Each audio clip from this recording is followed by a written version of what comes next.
So, Colleen, thank you so much for doing the interview with me. Mm. Uh, Really, thank you. I remember the first time that I got to know you or got to speak with you.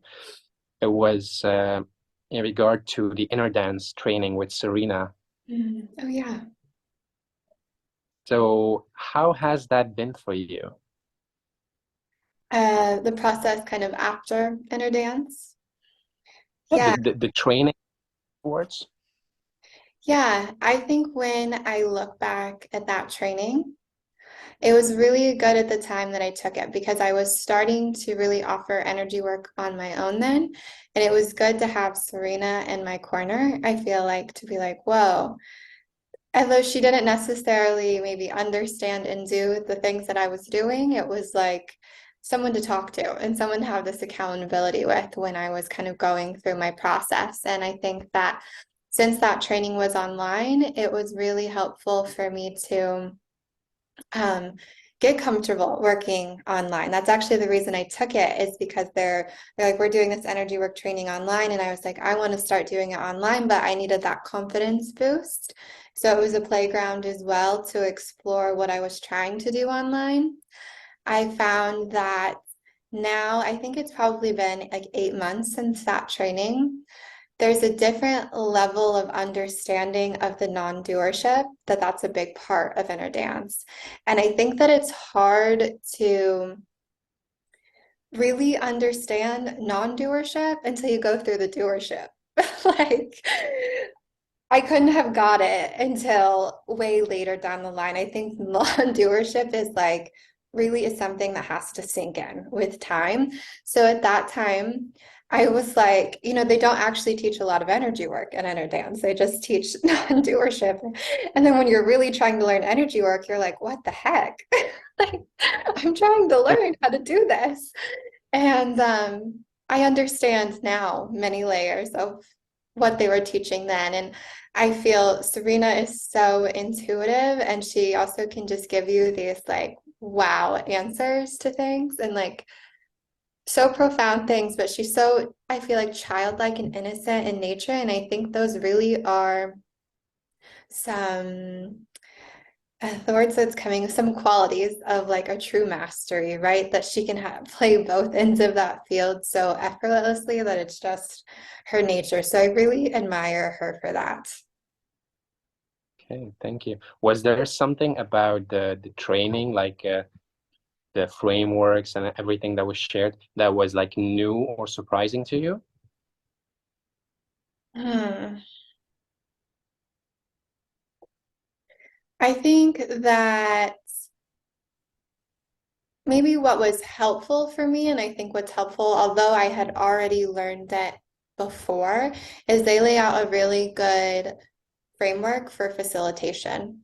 Like, I think that they kind of lay out some fundamentals to look through and to work through and to support people. And I think that when you take that, even as a participant, you can have a different perspective of your own process that you go through this type of process. And so then you can see it easier in others. And I think that that's a really helpful asset of inner dance too.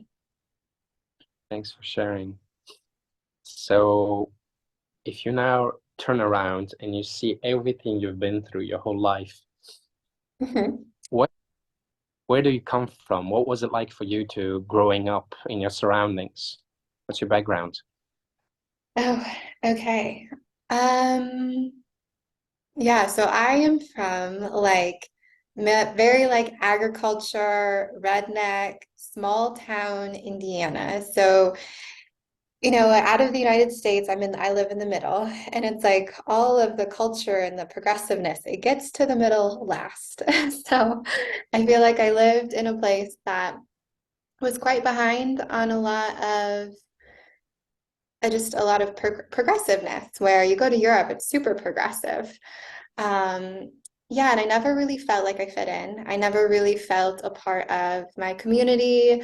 I didn't feel like that was for me. I had a lot of travel experiences at a really, really young age, and I think that really shifted my perspective of the world, but also was really hard to share that with my peers. And I think that I also got a lot of, what would be the word? I think people also didn't like me for it as well. For like, I think when you're from somewhere where there's like maybe I was too privileged to have those experiences where people didn't like that and people didn't like me sharing about that. And I really didn't like where I grew up and I always wanted to get out. And so I I always asked my mom if I could transfer schools and she wouldn't let me transfer. So I was like, okay, fine, I'll graduate early. So I like figured out how to get all the credits ready so I could get out of college or high school early. And then I went to college and I really wanted to leave my state, but I couldn't afford it because in the United States, it's like double the price to go to university outside of your state. And university is already ridiculously priced in the US. So I really couldn't afford to go somewhere else. But I went to college and it was a great experience. My degree's in health education.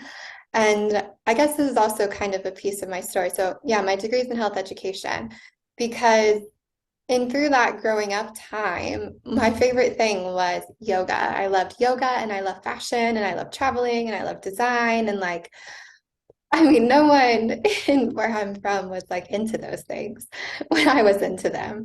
But when I grew up, I wanted to be a yoga teacher. So then when I went to university, I couldn't study yoga in university, but I studied health education because that's as close as I could get to that. And then after I finished college early as well. I finished at 21. And then I kind of started traveling and I became a yoga teacher while I was in college and I started traveling and teaching yoga and taking like odd travel jobs and like having a very nomadic lifestyle. And that's transitioned. It's been 9 years now since I've been kind of doing that lifestyle and it continues to like mature with time. But I've always been a really hardcore seeker of cultural experiences, of spiritual experiences, of like learning, of wisdom, of felt senses. Like it's the fire is so strong and it's really led me into explore all kinds of different things, so many different things around the world. Oh, thanks for sharing. So when you were growing up and then going to college and further, like psychologically and as a person, like looking back on it, what phases did you have to go through to be where you are now? Like in terms of development, like were there like big things that had to shift to go to the next level, to integrate or to, do you understand what I mean? Hmm. Yeah, let me think. Hmm? Um, I feel like my path has been it, and this is a quality about myself. I don't know how I've tapped this one, but I've always really followed what I wanted to do. And I've always known what I wanted to do. And I've been very clear and intuitive on that. And I think that some of that actually comes from growing up somewhere where you didn't feel like you belonged, you didn't feel well liked. Then it gave me this attitude, and I didn't spend so much time with people either. It gave me this attitude of like, I'm going to do what I want. Like, I don't really care what you guys are doing. I'm going to follow what's true for me. And that personality started at a young age and it's really followed throughout my whole life.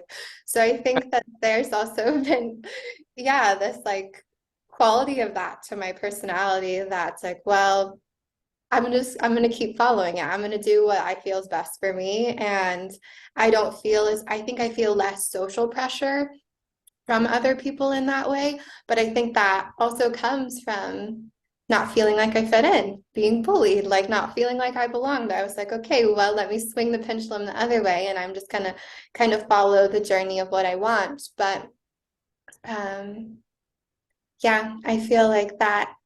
But there's always new levels of, with just in life all of the time, every couple weeks, there's always a new level of, I think, a thing that's coming up that you need to work through to like break out to where you're trying to be next, to break out where you to where you want to be next. And interesting as well from having a more energetic perspective now and having, through my development through this time, it's always developing more awareness, always developing more insight of like what's coming to you and what's coming in. And I think it it's always getting sharper for me too, which is fascinating and interesting. But you can see how there's always these things coming into the field that are challenging you, that are put there to work through so that you can continually get to that next level of thing that you want. And it's really fascinating as well how reality works in that way.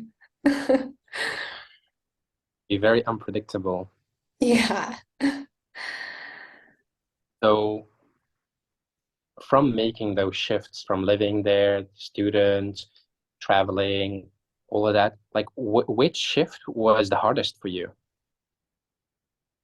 My hardest shift, I think, was transitioning from this is like a funny one to think about, but it was really from transitioning from like university to adult life. I think that was really hard for me because in the United States, I feel like adulthood as an American is quite different than adulthood as a European because we have a bit more, I don't know. It's like you're contained more.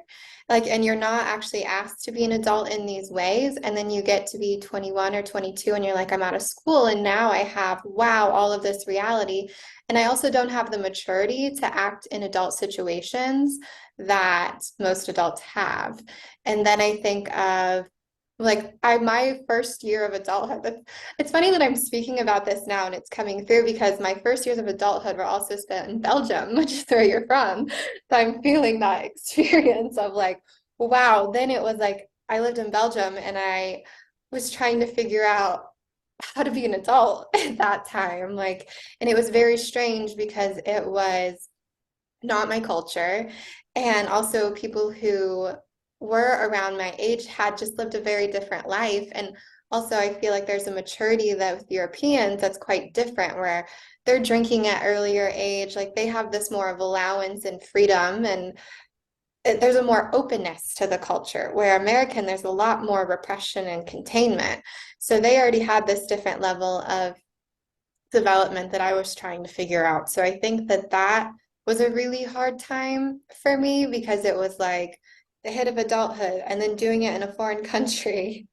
And then it's like also like, okay, what do I do after college? You're like, you're supposed to get a job. Like you're supposed to like, you know, uh, have things figured out. What do I do next? Like it's a really big pivotal time. And I think a lot of people fall into like corporate jobs and corporate worlds because they don't know what else to do, right? Like I think that's also a big part of some people's journey where they're like, I got this, I was following the path and I got this job and that was just because what else is there to do? And I didn't go that path. And it was tough too because it's always living with a lot of uncertainty. But my degree was in health education, as I said, so I was teaching yoga, not making that much money, and I was like, oh well, let me try to get this job as a health teacher. And I would apply for jobs, and I'm like, all of this sounds terrible. Like, why am I so stressed about getting this job that doesn't pay that well that I don't even like? Like, that's ridiculous. People do that. And then I just decided to teach more yoga and I started a blog and I started working like freelance marketing events. And that's how I made my money. And then I just realized by that I could actually make money kind of working for myself. And so that it's always been like different levels of being able to work for myself. And that was kind of my first introduction of like, okay, this is how you do it. But you definitely have to have this like hustler mentality to you to like get out there and make all the ducks go, make all of the trains run on time when you're kind of working like that. I wonder when you spend time with people or talk to people or see people, like what do you think makes that some people, like do you notice that some people are more childish and others are more adult-like or mature? Like why do you think that there is a this spectrum that not everybody goes into adulthood or maturity at the same pace? Hmm. Yeah, I think it's so different for people's upbringing and what they found normal and what they how the behavior patterns are, right? It's so different. And then I think that I notice in myself too, it can be triggering when I see people that are so responsibility-less and childlike, and I'm like, oh my God, get it together. But I'm like, it's because I've always been so, okay, I have to figure these things out for myself, that I think there's this unspoken thing in me where I'm like, ah, ah, Mm. like there's part of me that's probably craving that experience too, when it's like I had to get all the pieces together. Yeah. So what started your spiritual journey? Yeah, so as I said kind of before, I always wanted to be a yoga teacher when I grew up. So I was a dancer as a young girl, and I didn't make the dance team one year, and I was so heartbroken. And my mom's like, why don't you try yoga? She was trying to get me into this movement practice. So I found yoga and I really liked the like safety and the personal growth out of yoga. And I liked moving my body. So I was like, this is for me. This is what I want to do. And so I started practicing yoga, and I started around like the age of 14 or so. And then when I was 20, I did my first yoga teacher training. And I think yoga was the entry point for me. And I think it was a really amazing entry point too, because it really builds you like a base and a foundation of like teachings within your body. And I find that really helpful, because I can see also people along their spiritual path, when they didn't have a strong body experience first, that they can go into having really high experiences but not really know how to pull it back down or work with it in their body. And so my path was also quite traditional. Like I was trained in traditional yoga in the beginning, and I did many different trainings in traditional yoga, and then it transitioned to being Kundalini yoga, and transition to like more of an intuitive Kundalini practice. So it's been, yeah, it's been a journey, but yoga has always been the base, I think. And it's always been I think once you have whatever your entry point kind of is, it really also has these points of perspective for you that are always there, whether you notice them or not. So when you talk about yoga, oftentimes when people like do asanas or like they do certain routines, do you think that by just doing the physical movements or exercise that you can already experience like spirituality or personal growth? Yes. Yeah. I think that there's definitely a fitness side of yoga. There's fitness yogis. Like, let's go to the gym, let's just stretch our muscles and like let's do it. I think that there's also a lot of yoga formats that are like, how do I slow down and be with my body and move my body and listen to what's held here and listen to what's here? And then how do I learn also to feel safe in my body, to start to move my body in these different postures and positions? And I think that and it's very strong for me in what comes through in my work too, because it's like, how do we learn to be with our bodies more? And for a lot of people, and for me as well, yoga was the first place that it was ever like, let me lay down on the mat and start to explore my body, right? Let me explore what's happening inside. And now I do that to a much higher level, but I think that was that was my foundation. And I think Yeah. that for a lot of people, that it's a very great, safe way to start exploring that. Because for me, and this was a really big point for me in yoga and point for me in spirituality, is that yoga really teaches you how much you can access God, you can access higher points of consciousness through your body. So how can I build a deeper relationship through my body and work with my body and listen to my body so that I can connect to higher things? Oh, beautiful. So the teacher training that you did, I mean, besides having the foundation, like, do you do that like to then really be a teacher, or is it something that you just that gives you structure that you can then share, or is it like something for yourself, or is it something that you then really need to give classes and stuff? I think that with yoga, in the spectrum of yoga, I think it's important to take a training. I think it's important to get feedback on your body and to have someone look at your body and to learn alignment and to like really be in it and be with it to with other people as well, with like, you know, these different perspectives and these different lenses. And I think that's important if you're facilitating other people. I think that if you're, I think you can also do it and it be for you, right? I'm learning these things in my body and I'm just doing it for my own practice. But I think to be a teacher, I do think it's important to have feedback. Mm. What has been for yourself, like when you talk about personal growth, what has been your biggest growth moment, do you think, or one of the biggest growth moments? Such a big question. Such a big question. Personal growth. I mean, I don't know. Let's maybe take it into perspective of the last year. Maybe it's easier to think of that frame of time for me in the last year.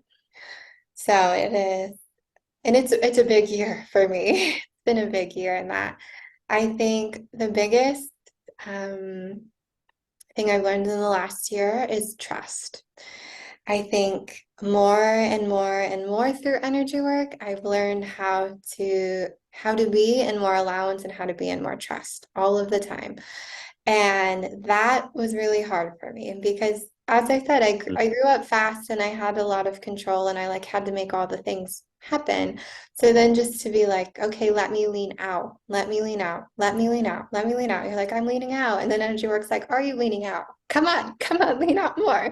You know, it's like it's always pushing you to this next level of trusting yourself and of trusting what you're doing and of being in allowance of whatever that is to come through. And that has, you know, it can bring up so many different things of like, why don't you trust yourself? Or why don't you trust yourself in just this dynamic too? It's not just like, oh, can I be with myself and trust myself? It's like in all these different slices of the pie. Can you trust yourself? Can you just be with it? And that's a lot, you know, I think coming just from a normal Western, modern, fast-paced life background, that it's like, whoa, this is something I have to do a total 180 with, and how can I every day keep leaning into it more?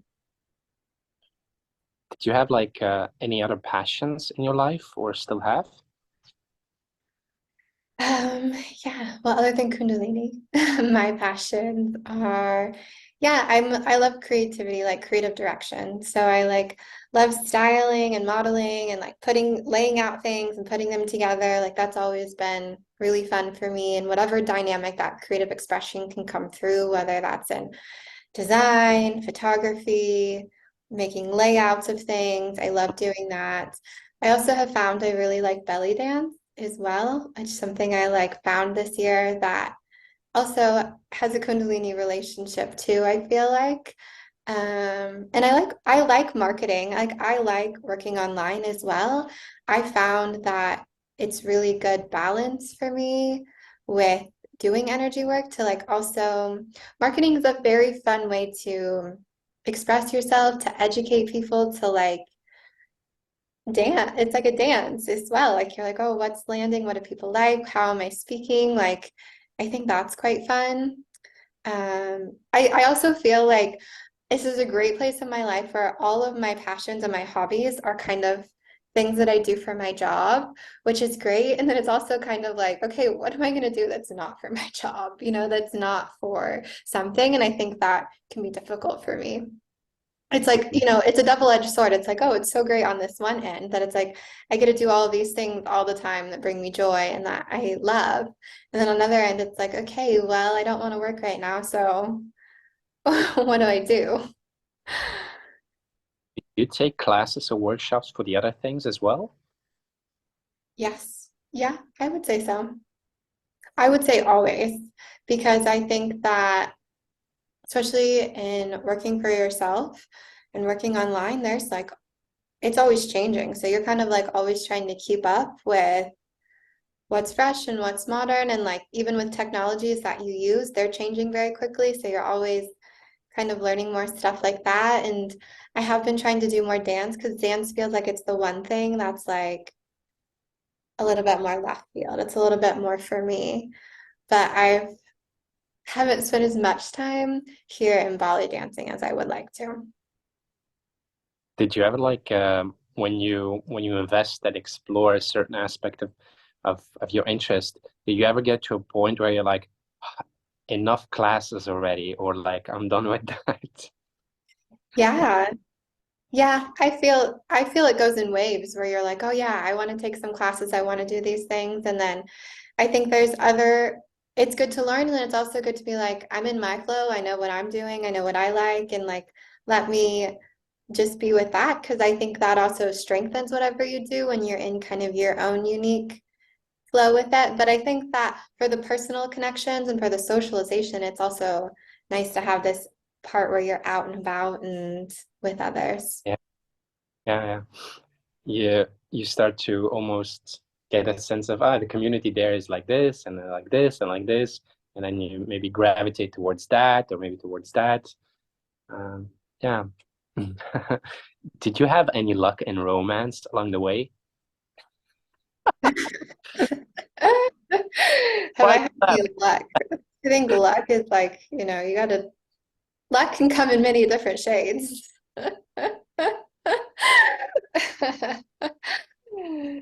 Depends what I'm lucky with. Um,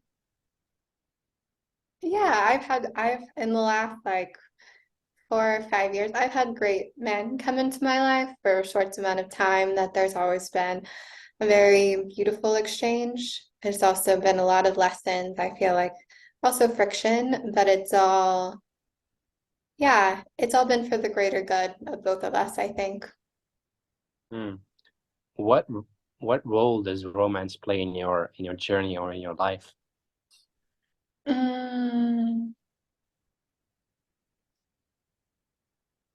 doesn't play a big one. I'll say it doesn't play a big one. No.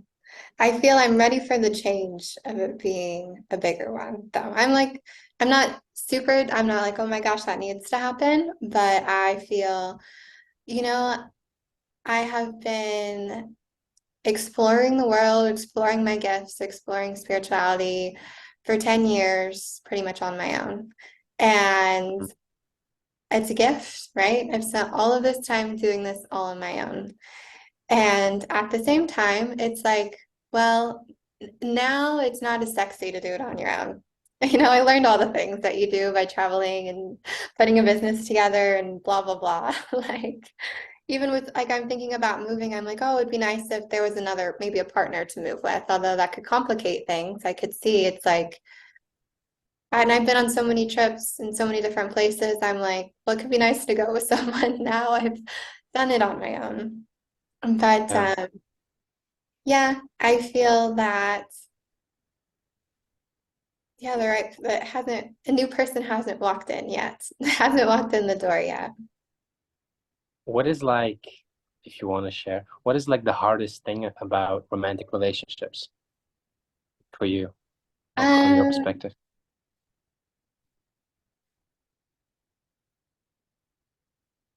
I think I have found that probably the most difficult thing is like men are avoidant and haven't wanted the fullness of a relationship. I think I found that to be an indicator. It's like they want it, but then it's like it goes on for a while and they're like, well, I'm actually quite afraid of this thing. And for me, I can be avoidant and afraid of the thing too. So, two avoidants don't usually stick. So, I found that to be an issue in dating.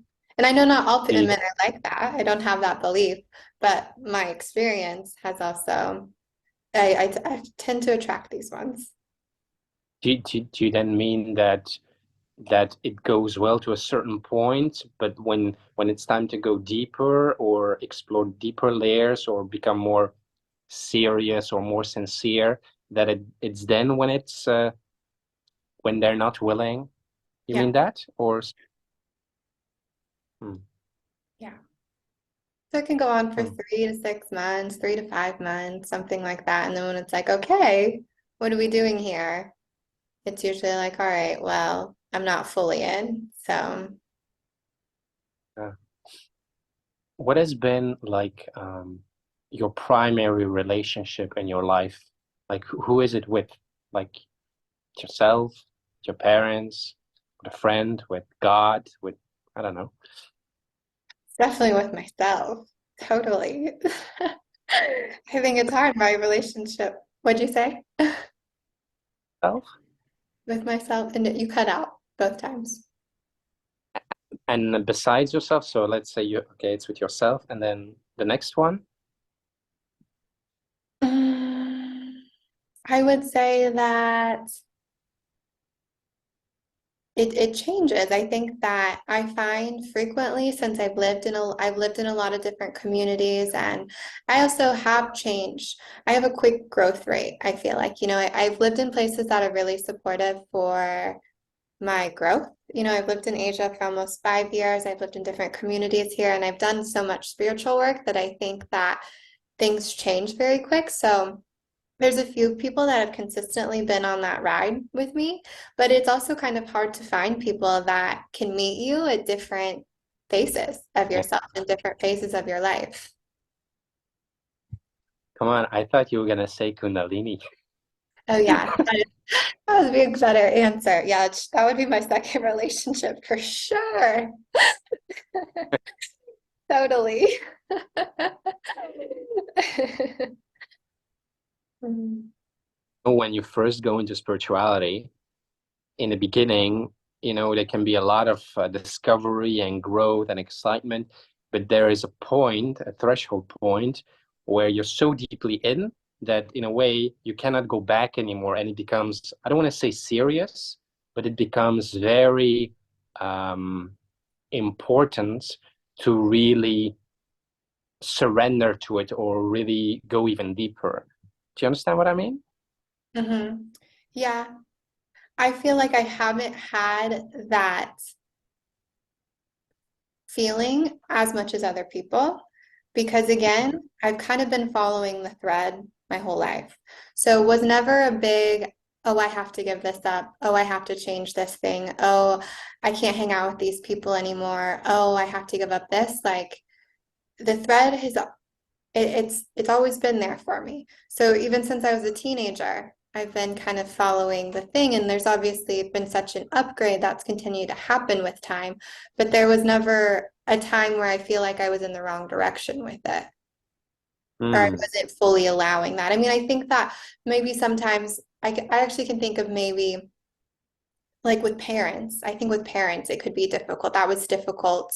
Um, really owning my spirituality to my parents. And I think that when like 5 years ago, I went to India and I studied with a guru and I had this big experience. I think that was hard for my parents. They're like, oh.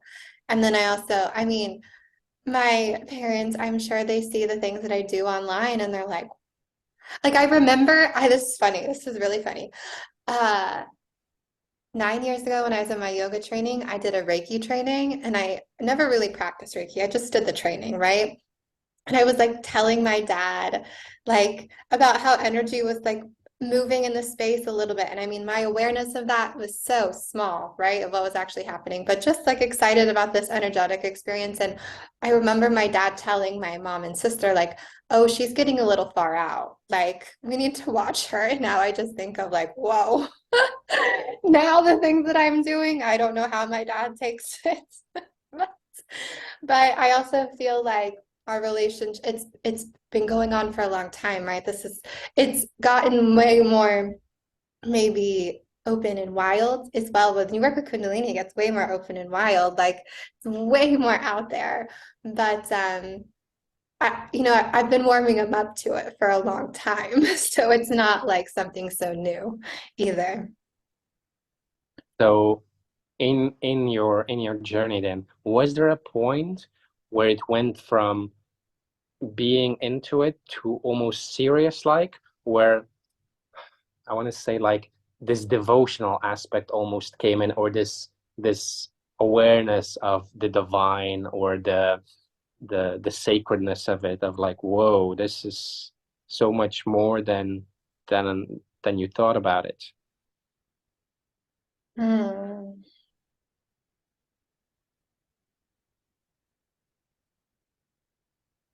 Let's see.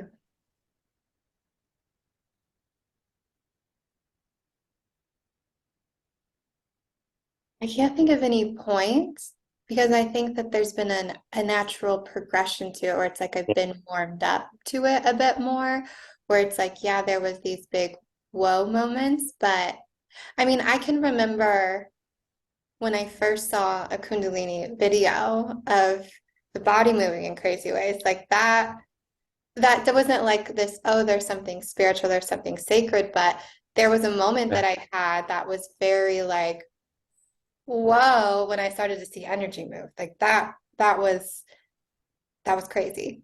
And I can still remember, I was like, I don't know how to feel with these things because I kind of feel mesmerized. I kind of feel triggered. I kind of feel like my mind's trying to calculate what's happening there. And like, I mean, I was already quite on the spiritual path for quite a long time before I had even seen that. But it was a next level of, wow, there could be something else going on that I don't know. So when you said you had your own experiences or wow moments. When you had like moments of the heart or of consciousness or of energy, like how did you relate to those experiences? Or like, especially the first times when you have like a big opening or a big experience. How do I relate to them? Like in the beginning, how did you relate to them? Was it like, oh, cool, you can do that? I didn't. I guess that can happen. Or like, what did it do with you when you had those experiences? Yeah, I think that um, I always have so much curiosity to these experiences and craving for them too. There's a craving I have for big experiences. Actually, I feel now that I'm thinking about it, my craving has gone down a lot since I work with Kundalini every day. I think my like desire for these big boom experiences isn't as big as it used to be. It's much more integrated now.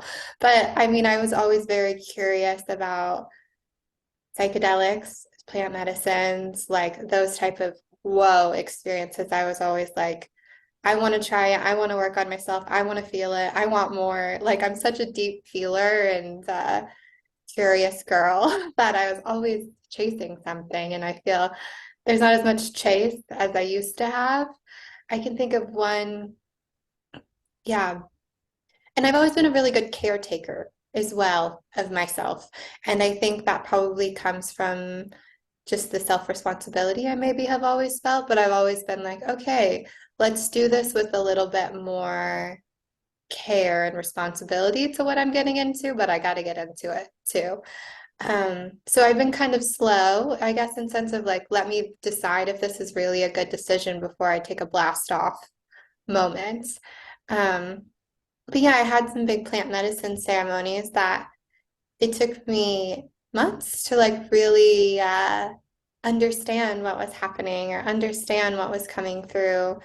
And I think really, I do have an acceptance too of just like, oh, that's what it was. And I'm curious to what it was. But I've done a lot of experiences where I also really feel that it takes time to sometimes understand what happened and what you're moving through and how it sinks in and like what was really going on at that time. Like there really is like, if you did a retreat or a plant medicine ceremony, people 2 days later could be like, how was it? And I'm like, ask me in 3 months how it was because I don't know. Like, right? Like that you had this big experience and it just takes a lot of time to really integrate that experience and understand what was happening at those times. So the first time that you had like an energetic experience through Kundalini work or through practices, and you had like that your body was moving, or that, I don't know, like, how was that for you? Can you say something about one of the first experiences that you had when you had an activation of the Kundalini? Yeah, my journey was quite slow. Okay. So I'm like, y'all are just shining up for these activations and getting it good now. But when I started, that was not possible, right? So I've been, from the moment I feel like I saw these videos of the body moving, I was like, something, and I can see it now with an energetic perspective. It was like something was so activated in me that was like, I don't know what that is, but that's it. And I'm like, I know that I had that connection the first time I saw it because and actually, this is another big part. The same day that I saw this video was the day that I met the first person that kind of introduced me to this world. He's the one who showed me the video, but was the day I was deciding I was quitting being a yoga teacher. So I had this very like timely, and it was the first day of the year as well, a few years ago. So it was like this timely alignment of I'm trying to quit, leave this old life behind. And then I see this video and it's like, bam, all right, this is like what I'm curious for. And so my Kundalini journey, it took me a long time because I had to awaken the energy myself. It wasn't like I had this big, great experience that people can go have at group activations. I had to explore it and start to activate it and move it in my own body. And I also had a lot of trauma in my body. So even when I did start to have someone maybe work on me, there was no felt like I had tingling hands, right? There wasn't a lot happening for me. So that's why I do focus a lot on the energetic and the emotional parts of this journey because I had to learn how to unblock my body so that I could start to have this experience. And then once I could start to move a little bit of energy, then I would start to do it more and more and more and more until I could so I could really expand it and keep maturing it through my body. And it was an experience I was very hungry for, but I didn't have anyone to activate me. So Mm. I'm like, oh, it's great that people's bodies move and they have this wow experience. I was like, yeah, it took me like, so in my awakening process, I had an experience. I had been practicing a lot of Kundalini practices for 6 months. And I had an ayahuasca ceremony on my birthday and I had a Kundalini awakening. And I didn't know that that's what was happening because I didn't know what the experience was actually going to feel like. And it's interesting because in that ceremony, I are all of the things that I do now in my session, which is very interesting. It was the first time I had an experience of these things, and it's everything that I do now sober in my own work. And there was a lot of body de-armoring and like emotions coming out of the field and just body flipping and I, like I didn't even know what to make of it. Sacred geometry, like it was such a big experience. And then I would have these body, like my belly would pump a little bit for like a month after, and then that was it. That was it. That was my birthday's in July. It was in July, and then it wasn't until the next. And I was still like, okay, I'm doing my Kundalini yoga. I'm doing breath work. I'm doing dance. I'm doing these movements. How do I move this energy? And then it wasn't until a year later on the summer solstice, I had this big Kundalini awakening on my own, where it was like, and I could see why people would think that Kundalini is dangerous because I was totally lost control of my body. Like, it was one of the biggest experiences I ever had where my body was just going and doing all of these things. It was like, it felt like for a year and a half, I had been pulling the throttle on my energy practices. I was like, all right, well, come on, come on, come on, come on. And then all of a sudden, the engine ripped. And I was I was really out of control and during this breathwork circle. And luckily I had been going for every week for a year. So I knew the facilitator really well and she's really good with like anything goes type of thing. So she could really, and she's much older, like she has a wisdom to her. She could support what was happening for me. And I was so excited because I was like, now I got a ticket to play. Now I can activate this energy on my own. Now it's that big. I was like, fuck yeah, it's been a year and a half trying to do this. All right, now we can play. And so then I was already practicing a lot. And after I hit that threshold point, I was like, now we're really practicing because now we have more to work with. And so then I just went even more crazy and trying to figure out how to move the figure out how to move the energy, and I could be more precise with it because I could get so much energy in my body. And so then I did that for another year or so before I starting to work on people. But yeah, and Mm.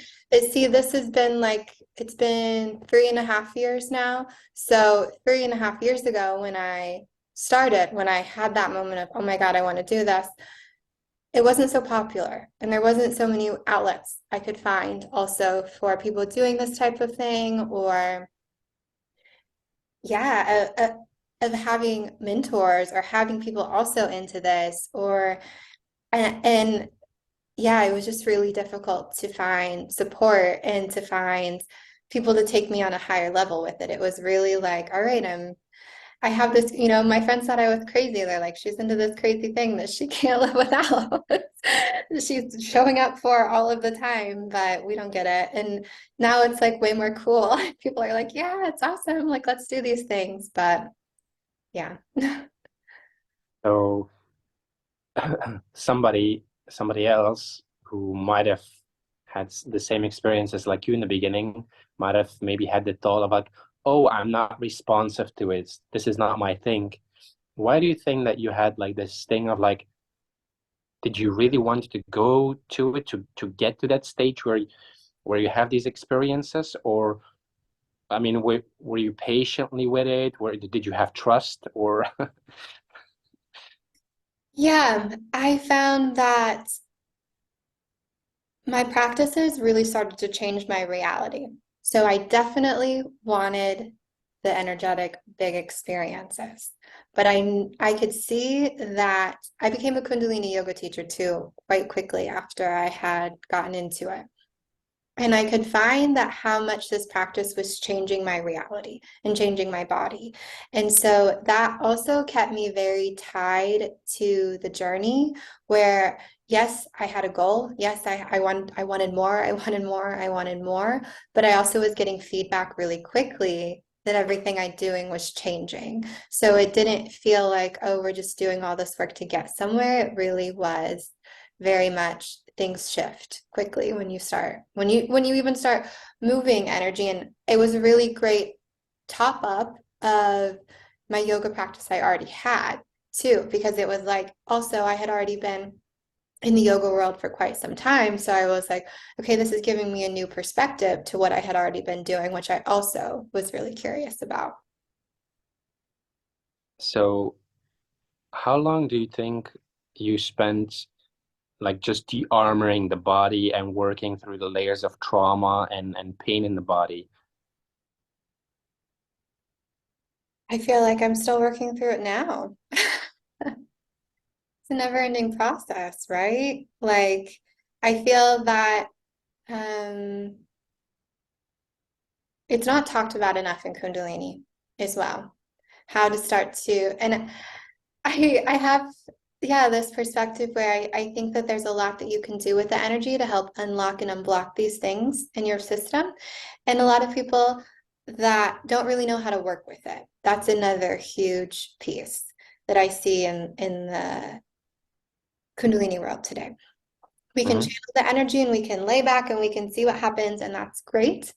But there is a different technology to work with it in your body. And when you do know how to work with it in your body, there is a different level of experience you can have when you're laying back and receiving the energy too, because then I have already created this intelligence and these pathways and this muscle memory of how to start to move it in my body, so that it's like it already has a pathway that it can start to work through. And that I can already also pick up intuitively what the energy is trying to do. So that it's like, we can dance together to support whatever's trying to clear and whatever the movement is, versus I'm just letting back and letting my body shake, right? That's a really Yeah. different way to receive a session. Like I don't also think that it's talked about. There's a different way to receive a session and to work with your body in a session versus let's just lay back and let go, which is Mm. great. But can you start to be aware of what's happening so that you can support? It's like you're teaming up with the energy to help whatever it is for your highest progression. So, so the thought that comes up is like, I don't remember where I read this or heard this, but there was like this thing that if you had like big experiences with psychedelics, and there was a pathway or a certain way through which you had the experience, that then when you have energy work, that the energy work can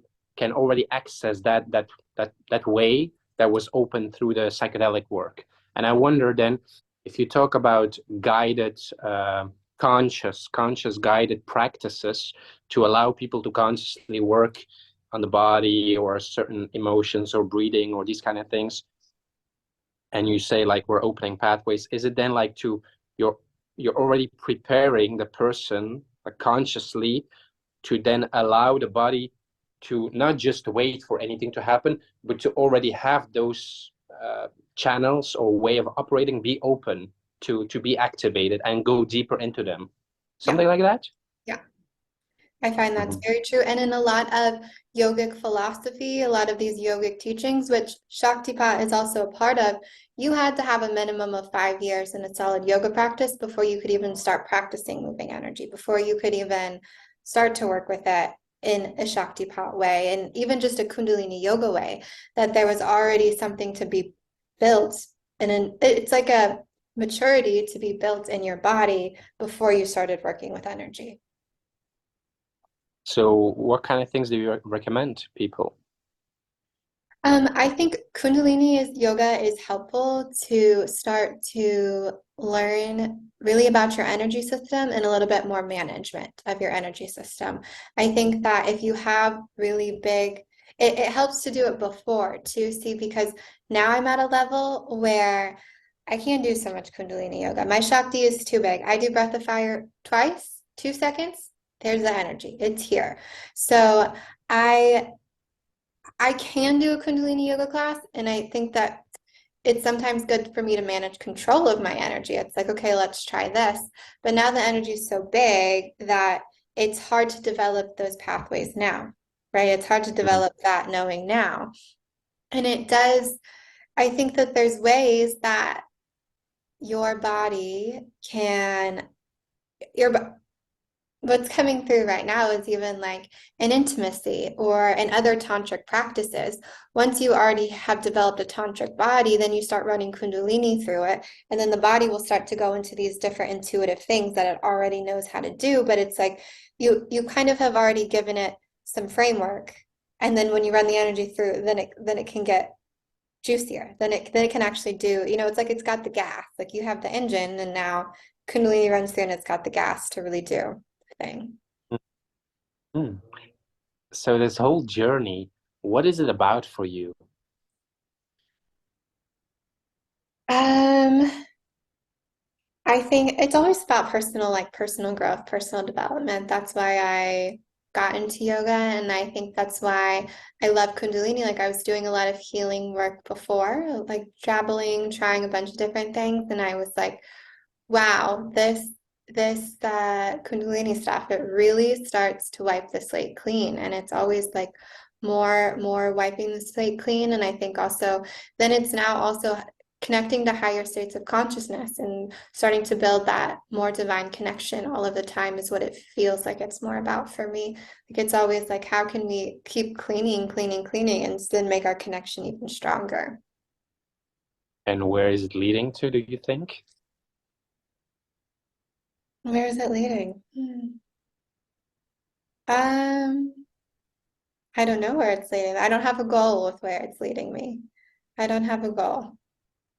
So let's say, like a question, if you were like closed off and then you went through all of that and you opened up and now the energy is running through you and now you're facilitating and sharing and you're going deeper and deeper and deeper and you have this divine connection that you experience more and more, like what do you think it's all about, or where is it leading to, or where do you want to get with this? Um, I mean, I have desires. I feel like to keep growing my own self with it. But I also feel that the more that you work with divinity, the more that you don't know where it's going.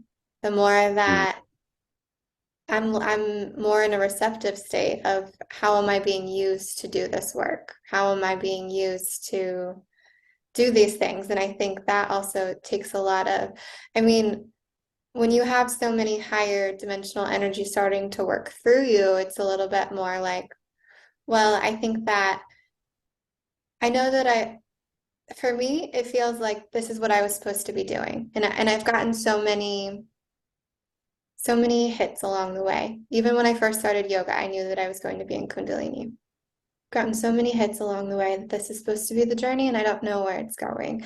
If you would have told me 9 years ago I do what I do now, I wouldn't have even believed that was possible, right? And so I think I'm just continuing to see how the thread unfolds for me.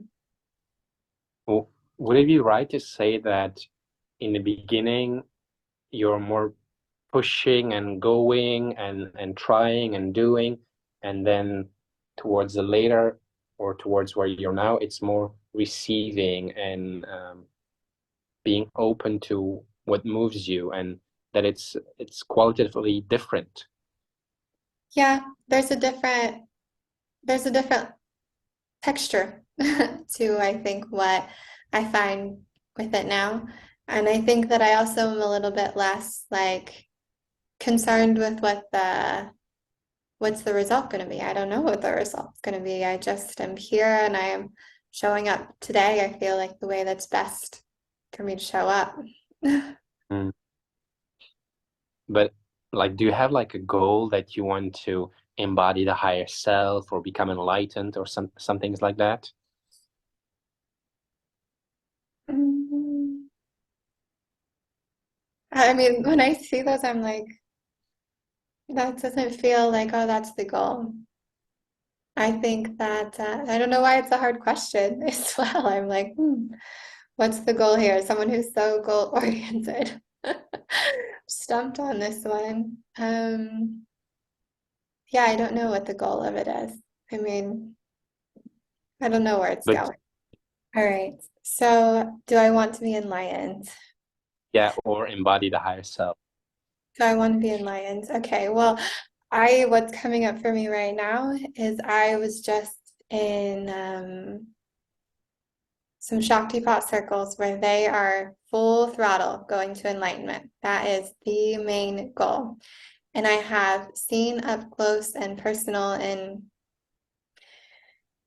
I've seen what it takes, the level of one-pointed focus on the divine that it takes to achieve that. I've seen the fierceness that's behind enlightenment. There's like, we focus on this one thing, and it's very extreme from what I've seen. And I feel that, yeah, it makes me, I'm not sure, at this level of being my age and being in this, that's not my one point of focus at this moment.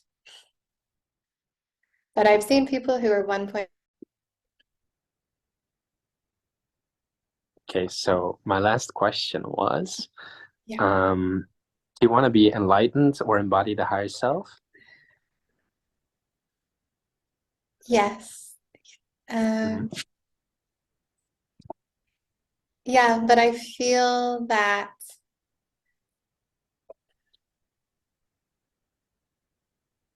yeah, I think it's hard to say what the one end goal is right now. I think that the goal often changes, and I can go through phases where I'm focused on my own healing and my own development and my own perspective with it, and then I can come out for air and also be like, okay, now my goal is now more service. Now my goal is more supporting people and growing that. So I think that it can go between. I just had some really big experiences for 3 months of working on myself very intensely that I'm still kind of going through an integration phase of that.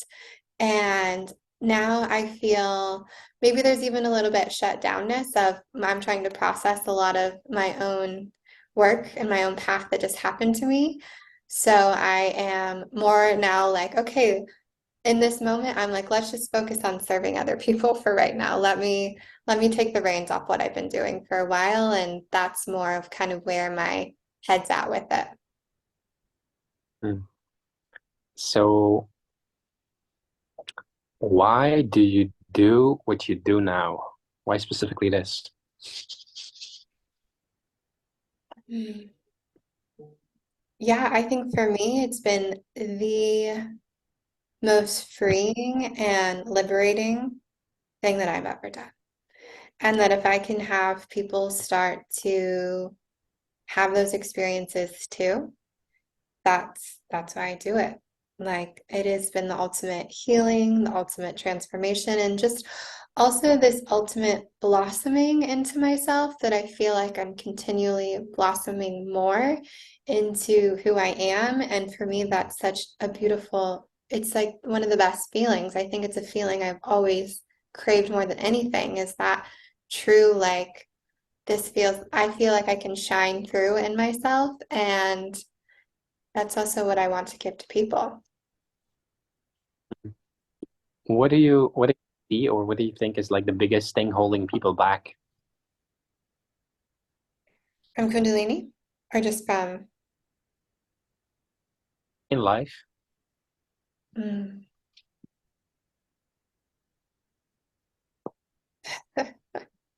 What's coming to my head now is that like people are very tight, right? Like there's such a tightness and a stiffness to most humans that we pick up so much programming all the time, and we're afraid to express ourselves, and we're afraid to be seen, and we're afraid to let go. And like there's such a mold in what it's like to be a human today. Um, and that mold is different for everyone. It's based on their own life experiences. But yeah, I feel that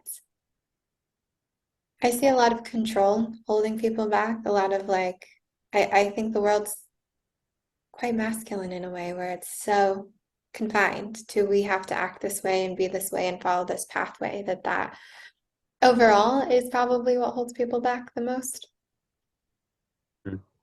So what is your favorite chakra center, and which chakra center would you want to live from the most?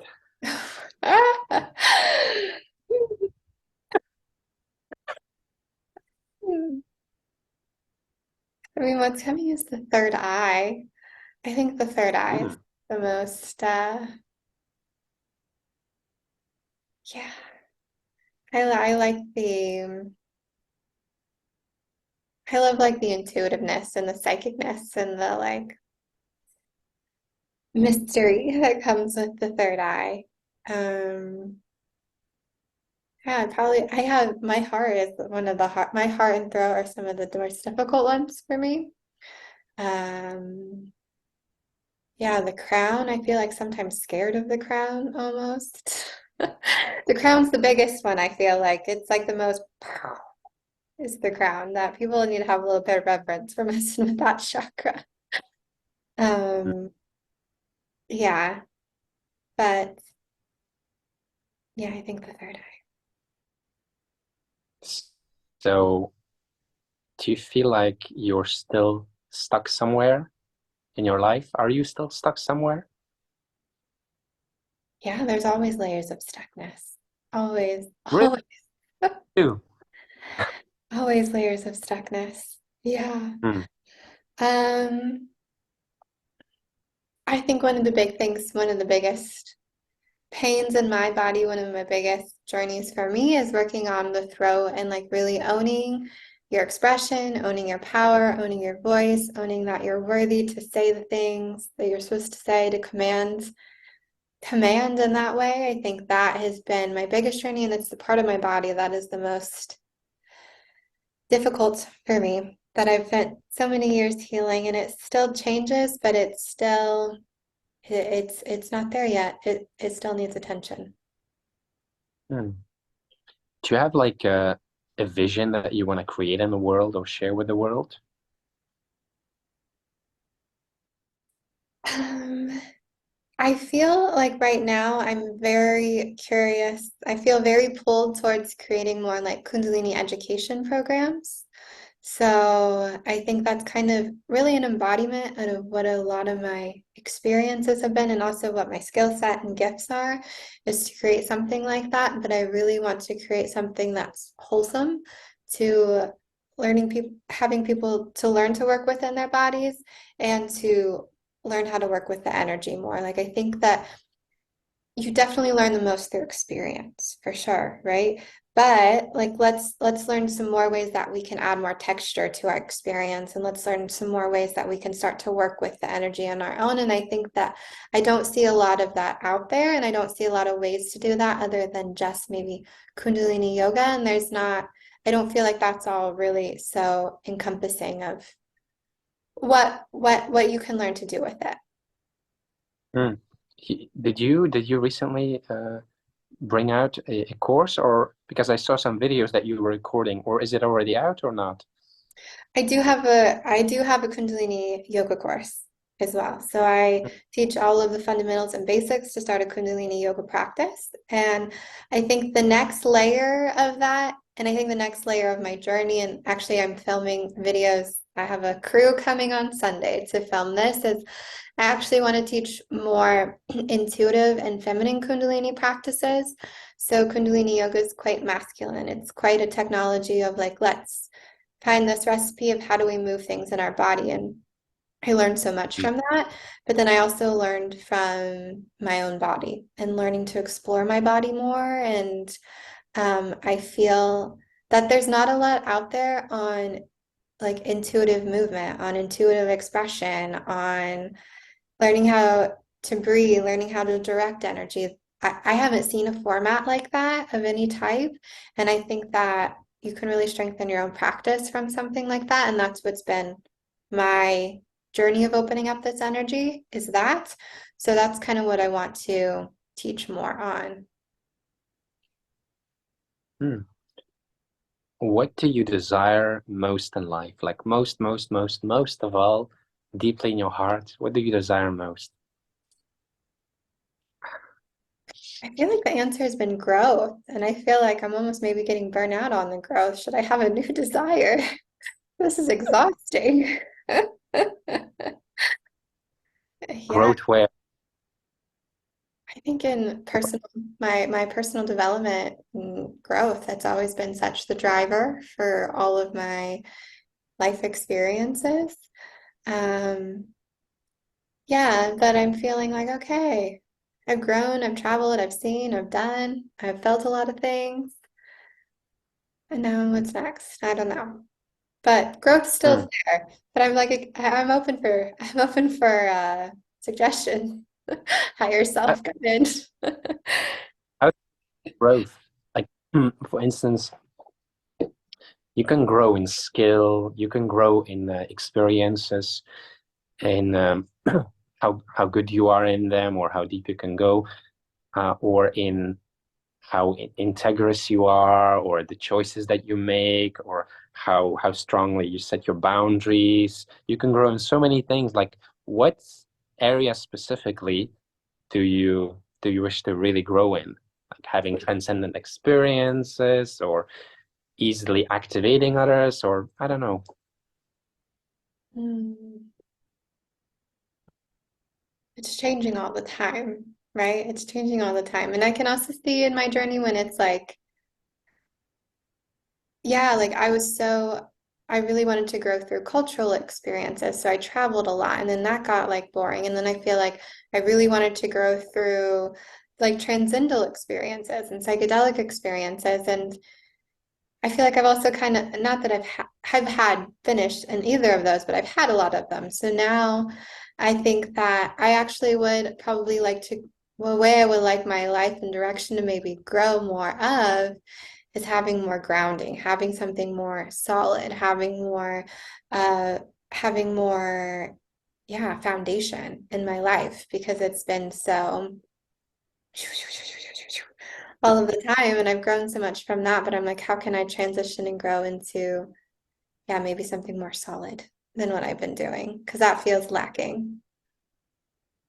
So if you would feel 100% of the time safe at all times, how would that change things for you? First thing that's coming to mind is just I would express myself more, more, more, more, more, more. Yeah, I would express myself more. About? I'm like, everything. I think I think that I think using my voice, using my and getting even deeper into expressing even deeper levels of your truth, even deeper levels of what's going on for you, even more in alignment with what that internal experience is and living maybe more from that because I think it's easy to express when we're just expressing up here, right? We're expressing up here, but then when we're like connecting it down to like, whoa, there's a different level of vulnerability and tenderness and authenticity. And how can I express even more from that layer and be with that even more? Mm. What role did psychedelics and the use of plant medicines play in your journey? Yeah, so I think that, well, when I started using psychedelics was in my early 20s when I was in university. And I think I loved them because I was so curious to have this alternate reality change. Like I also am so curious of like superhuman abilities and like how can I see these things from different perspectives? And like that has always been so juicy for me. So I definitely got that through psychedelics, right? And you get a new felt sense of experience in your body and like you can just feel all of these things and see all of these things that weren't open to you before. And the world's so much vibrant and as well, it's like you have a sense of maybe yourself that you didn't have before. I think that was always all of the things that were really attractive to me in psychedelic experiences. And then I think with plant medicines, I had a very big experience. I've only done ayahuasca once, and I had a very big experience with ayahuasca, and that was when I had my first Kundalini experience. And yeah, it's like that through that, as I said before, like the first time I did ayahuasca, I was I started to do all of these things in that ceremony that I do now in my sessions, in that reality. So just like with de-armoring, like I could feel in that session, this shaman, we all got a bodywork session during the ayahuasca ceremony, which I think is quite rare for to happen. But I got the jackpot with that one. So the shaman would be like working in different areas of my body, and I could feel these things releasing. And I could feel at one point him pressing into this area of my body, and the energy was releasing through a scream and someone else in the field. And that was so crazy to feel so succinct with how he was working on me and how this girl was screaming was like it was the energy releasing from my body. That was the first time I had ever seen something like that. And I could see all of this transmutation and purging happening of energy that I was like, I didn't even know that was possible. Like at that time, it was like a lot for my brain to understand of how that was happening and how to start to run energy as well. I was like, that's so crazy. And I'm like, so many layers of that experience are in my sessions now. And I did Bufo as well. And that was a very hard experience for me because I'm so light in energy now that I've done this for like I'm so sensitive and the veil is very thin for me to poke through. So doing a full Bufo ceremony I think is too much for me. And it really shot me out very high, very, very high. And I was in it and I was, visuals. I think I was doing all of these sounds and like picking up sounds from different places. And then I started screaming and I started screaming, screaming, screaming. And I've only had one other Kundalini experience where I couldn't stop screaming. And it's quite scary because it's like your whole body feels rocked and you can't control it. And that happened in Bufo. So when that happened, my mind kicked in and was like, um, we have to get out of here. Like, we got to control this experience. We have to get out of here. And so it's just crazy to share, but it felt like all of this energy was being pushed down through my crown, pushed down through my body because I was expressing all of these things. And it felt like I was not doing it for me, that I was being done for the people there, for the world.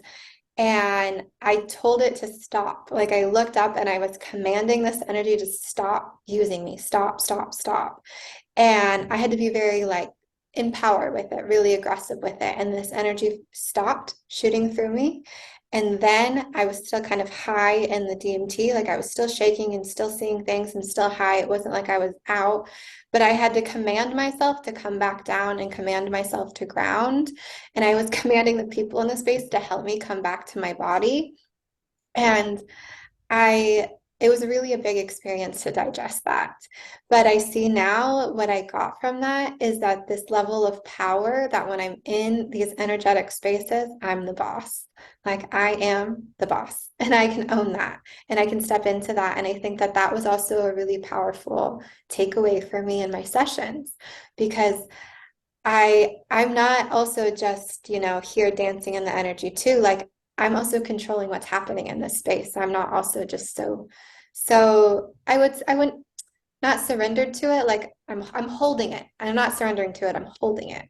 And I think I really learned that in Bufo, is how to work at very much higher levels. Like, if you can command yourself out of a Bufo experience, you can command some things, right? And as well, it's like I Mm. don't do so much psychedelics anymore because I feel like through Kundalini, all of those things that I was drawn to it about, I have much more in my daily reality. And yeah, it's like all of those things that I was so curious for before. It's like I hear people microdosing all the time like that. I feel like that's a really popular thing now. But I'm like, life gets more to be microdose when you work with so much energy. I don't need to look for a substance. I can just snap my finger and we can start to go into some things. So, Do you have like a life motto or a quote that you live by? no, no. Who has been your greatest teacher? Who has taught you the most? My own body. Mm. My own body is the biggest teacher, and I think it's the best teacher. And it took me a long time to learn how to really listen to it and how to really be with it. And I think that, yeah, often there's not very many people in this world that are really connected to their bodies, because I think the normal modality of working with your body, like, we're eating healthy, we're exercising, we're like doing all the things, but how can you actually learn to be in your body and be guided by your body? It's not really taught.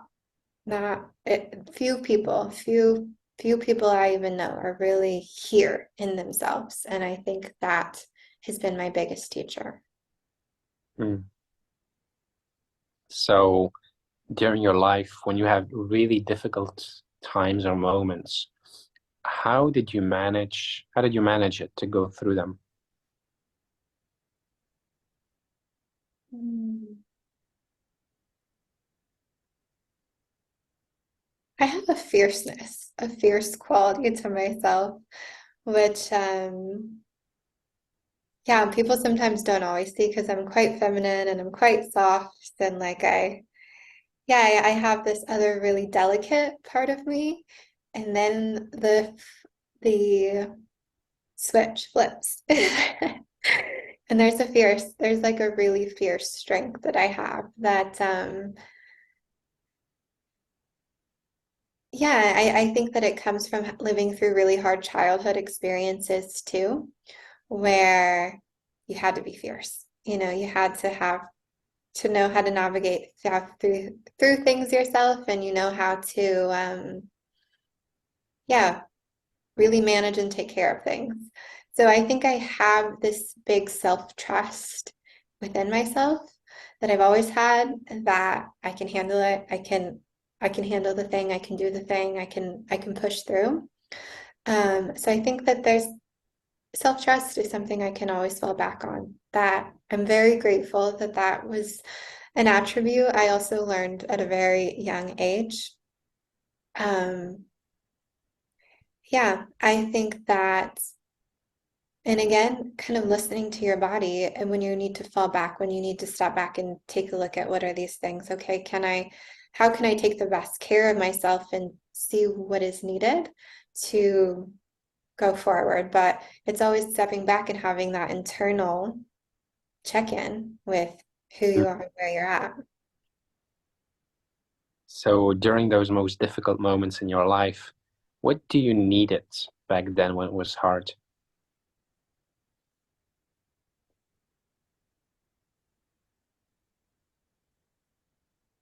Hmm. I think what's coming through now is just always more love. But I'm like, gosh, isn't that what everyone needs more of?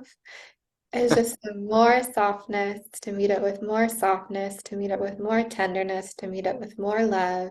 And how can I accept more? And how can I be supported more? And I think you get those few qualities to wash over you, then you Mm. can overcome a lot, right? If we can just meet it with that dissolve of more love, more support, more allowance, more acceptance, I think that can start to clear away things quite easier. But it's it's hard to sometimes give those things to ourselves. And it's also sometimes hard to receive that as well. And to let ourselves receive those things can also be a whole nother layer of it. Um, but I think that for me, that's usually what's needed. Mm. So can you maybe share something about the importance of having a support system when, yeah, just in general, and also when being alone on the road? Yeah. Mm. Having a support system. Yeah, I mean, I think it's good to also have people that can take you a little bit out of your own your own space, right? Like we can get really built up and worked up in our own internal reality if we're not having that community support or people to unpack things with, people to listen to us. Like it can get pretty it can get tense in your own self if you're not also having a sharing with someone, if you're not also connecting with other people. Mm. Do you prefer traveling alone or together? Depends on the companion. Yeah.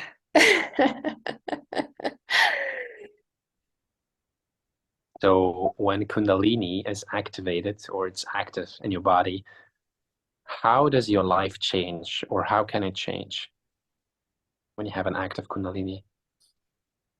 Yeah. There's always different stages to the journey, right? There's always different stages to the journey. I think that's something that's not shared about enough is that it's ever changing what it is going through and what it's bringing you. But I think that it can bring you to more pleasure. It can bring you to more vibrancy. It brings you to more radiance. It brings you into more allowance and softness and connections to divinity. But I think that it also brings up the stuff for you to work through, and it brings it up quite quickly. And sometimes you get the lucky card, and it's more sometimes this dissolve happens, and sometimes it just brings it up in your face again and again. And it's like, let's look at this, let's be with this. And so I think it takes a bit of like warrior spirit sometimes to always be on that journey, to always be like, all right, I'm ready to I'm ready. I'm ready for what the world brings me, right? Because Kundalini brings it up quite quickly, but the reward is so good too, right? And then I think that for a lot of people, and this is always a gradual journey, is that your baseline of happiness, your baseline of knowing yourself, your baseline of radiance, it's always getting higher. Your baseline of love, all of the things keep getting higher the more that you start to clear away some of the garbage, the things we picked up, the programming, the energetic blockages. The more we clear that away, the greater our baseline gets for these more beautiful things in life. So the more that you can go in and deal with that and work with it to clear it, the higher we go. So it's always going to be bringing up what's most potent for you to be working on in that moment. Mm, thank you. What are some of the basic things that people can bring into their lives for integration? I think having some more practices to work with emotions or to work with energy in their body, and also having some good grounding practices, journaling practices. I think there's a lot of different things. Like a lot of my clients, and that's why I'm also filming new things, is that I want to give them tools because I feel like once you experience Kundalini, it's not, and I would say it's not something that happens in one session, right? Like the energies are still moving, it's still filtering through. So do we have some things we can turn to start to work with it and ourselves, to ground ourselves, to also be more intuitive with what our needs are, with what our choices are? I think that's really important as the off process. Mm. But do you think there are like some basic things that are needed for sure? Like one or two basic things? I think rest and allowance. I think those are the two Yeah. biggest Yeah. things, because I think that your body, not for everyone, but you usually need time. We need time for the body to process the change that have been made. We also need allowance to know that our reality could not be the same and that anymore. And what is that going to be like, right? What is that? Can I allow that maybe I don't like coffee anymore? Can I allow that now the dog barks and it's way louder than it used to be? Can I allow that I no longer fit in with this person who I never really fit with before, but now it's really clear and I can't turn my cheek anymore to this issue? It's like, I think that's a big thing that's needed when you upgrade and do this work. It's like, all right, you have to be also available for that too. In your own journey, which practices, programs, or processes have brought you the most benefit? Benefit. The most benefit. Hmm.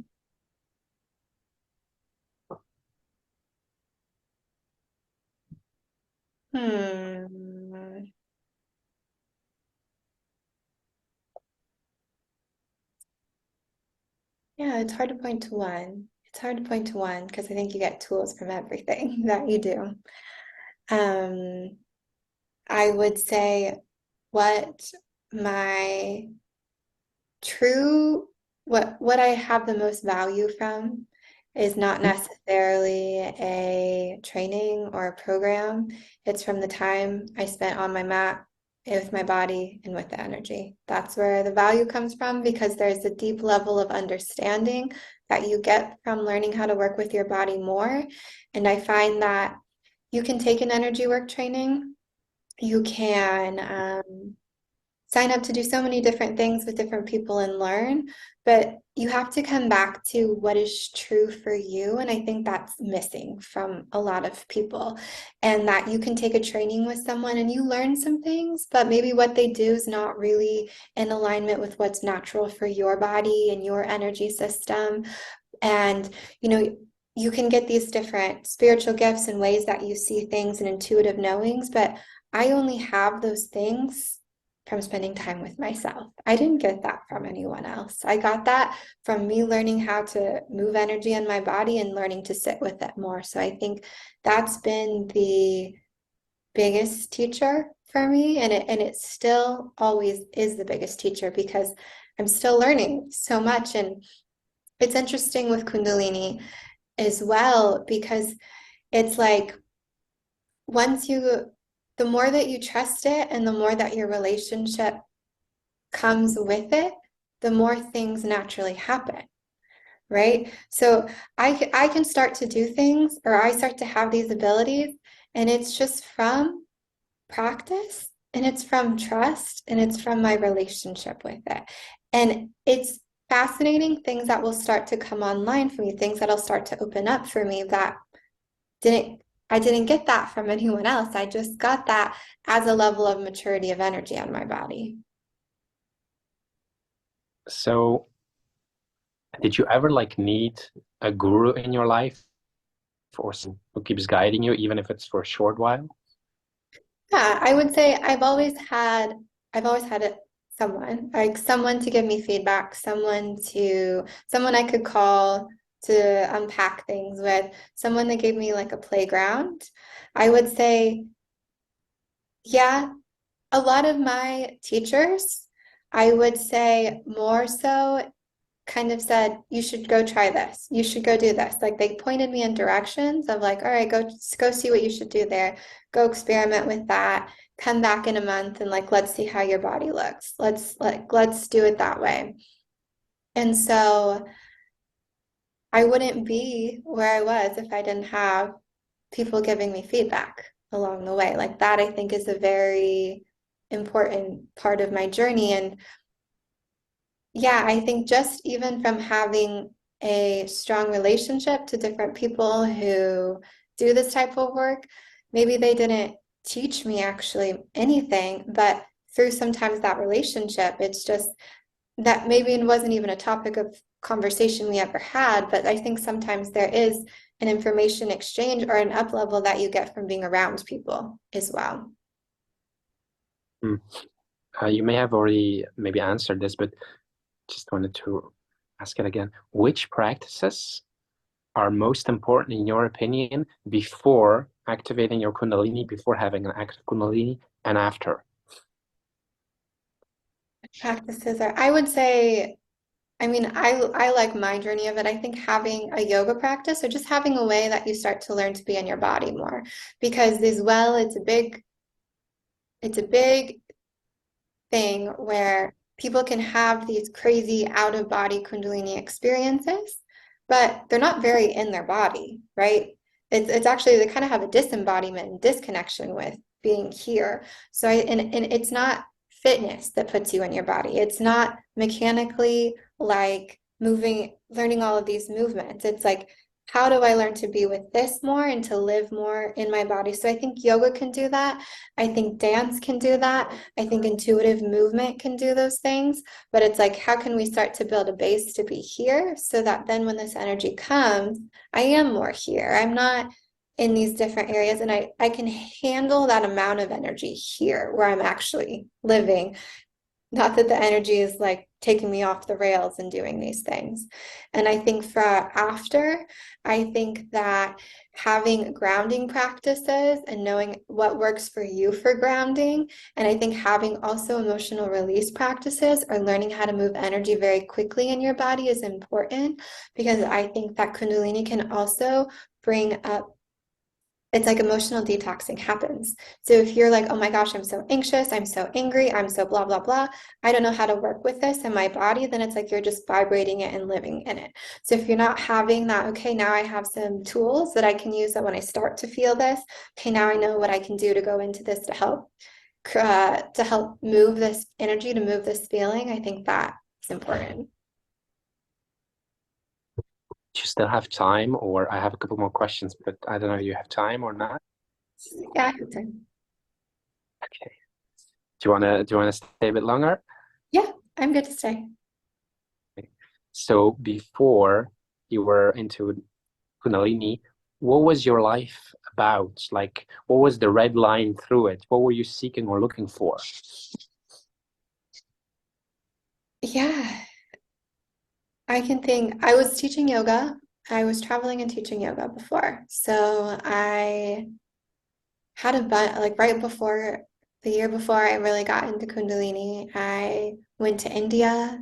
I was like seeking more of that spiritual growth and knowledge. I was teaching yoga in Sri Lanka. I had a yoga blog that I was quite successful with, like writing for different magazines and creating content for yoga brands in the US. Like I was really, uh, yeah, I was really curious about all of those things. And then I got to this point in my yoga practice though that I was like, all right, I'm not interested anymore. I followed this thread. I think I'm at the end of the thread. And that was the day Kundalini came in for me. But I think that spiritual development and that yoga thread was the first one. Mm. What do you most enjoy? Um, the first thing that's coming to my mind is laughter. Laughter is a good thing to enjoy. Um, yeah, shared experiences with people that you're close with. Um, Listening to music in just like the right moment when you're like fully feeling all of the music. Um, yeah, connection with the partner, a really good massage. Um, yeah, those things Makes you makes you sound sound what? feel human. Yeah, Uh, those um, right now, who is like the most important person in your life? myself. I'd say it's yeah, it's me and myself.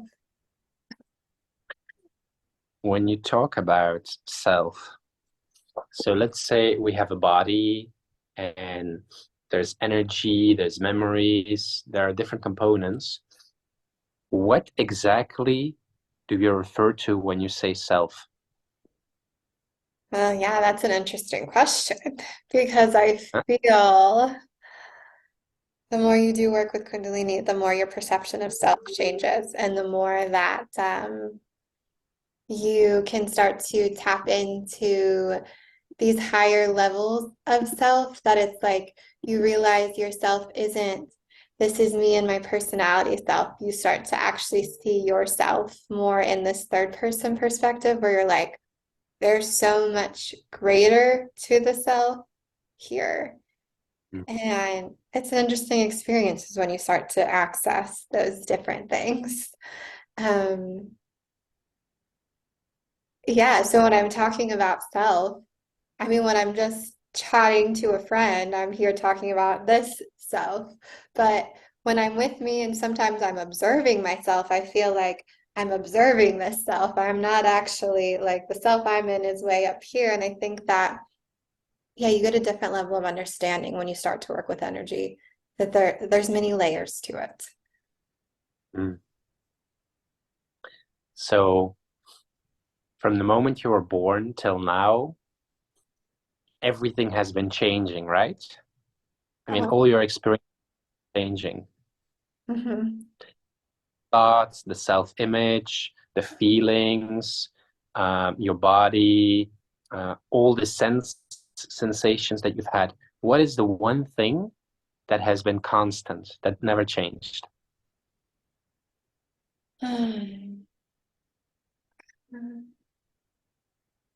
I think my curiosity, I'm so curious. That always never changes. That's such a fueler for me. Always, yeah, being curious, wanting to learn more, like wanting to explore, wanting to feel, wanting to grow, like those have never changed. It's always there. Mm. So what would you say that you're seeking or looking for right now? Hmm.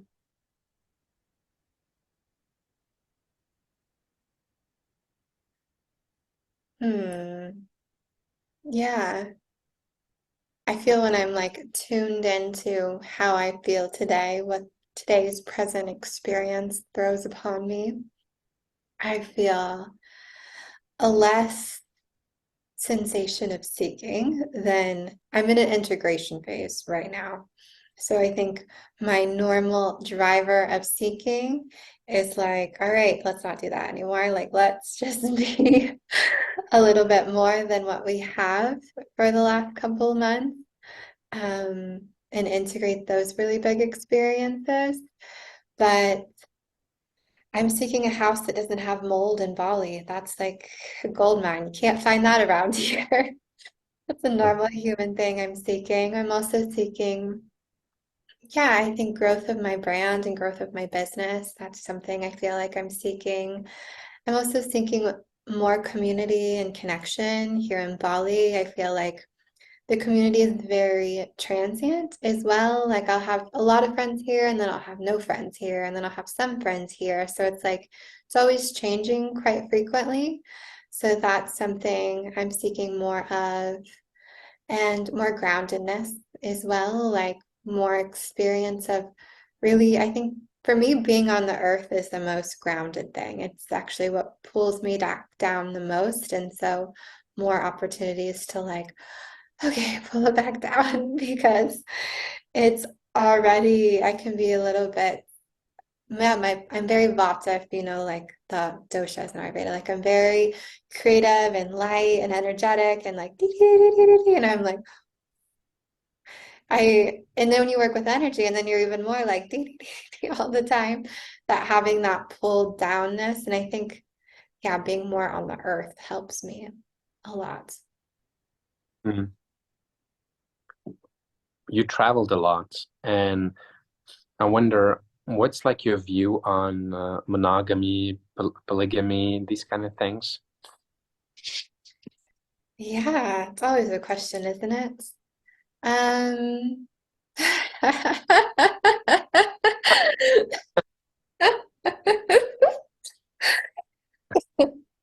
Whatever you want to or not say. yeah, I think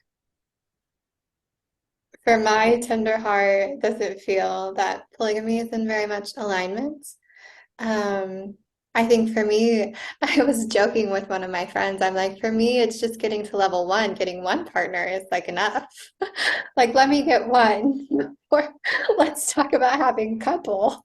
Like, who can have one? That's hard enough. So,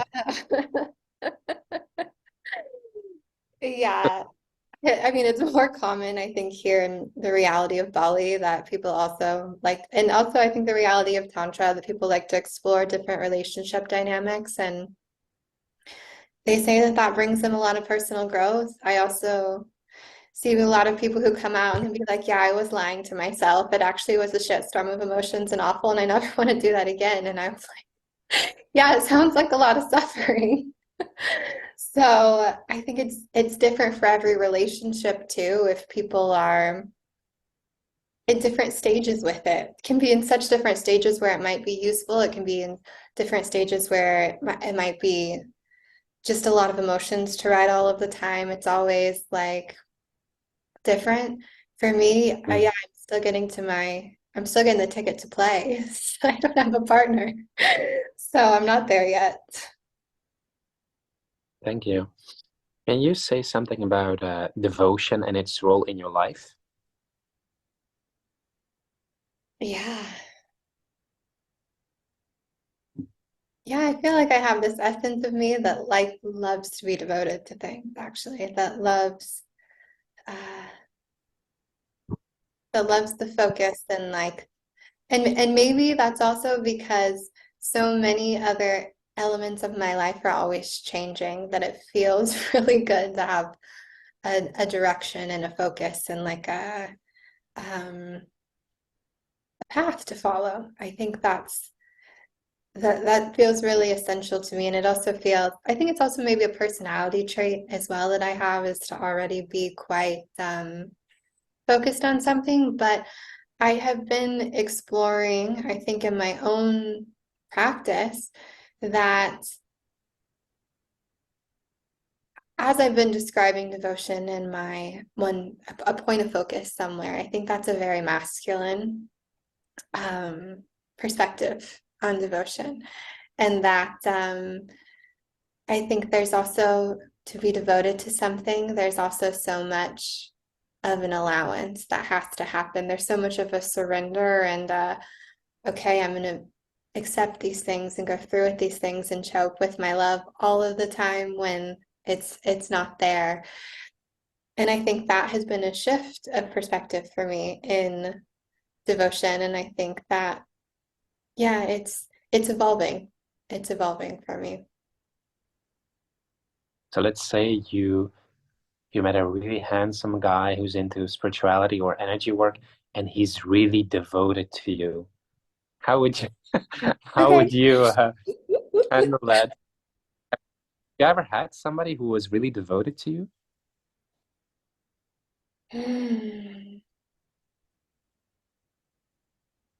Yes, but not at the right times. Yeah. Yes, but not at the right times. Well, what does that mean? Um, I think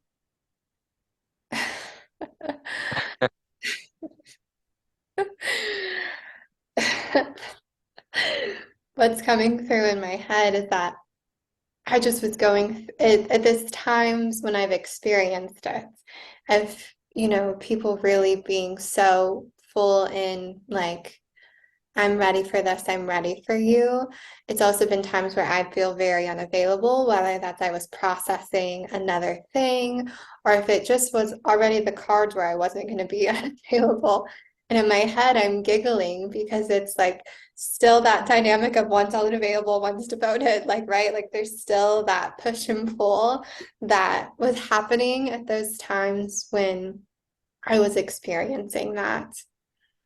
In my head, I'm like, of course they're devoted because you're so unavailable. They're like, yeah, let's be full into this. And it's like the dance I think that relationships have.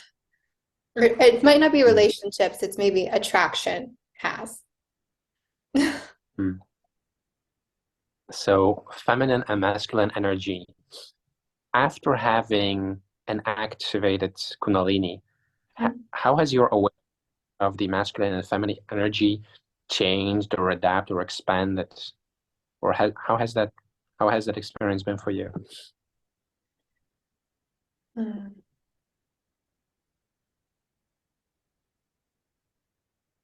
Hmm.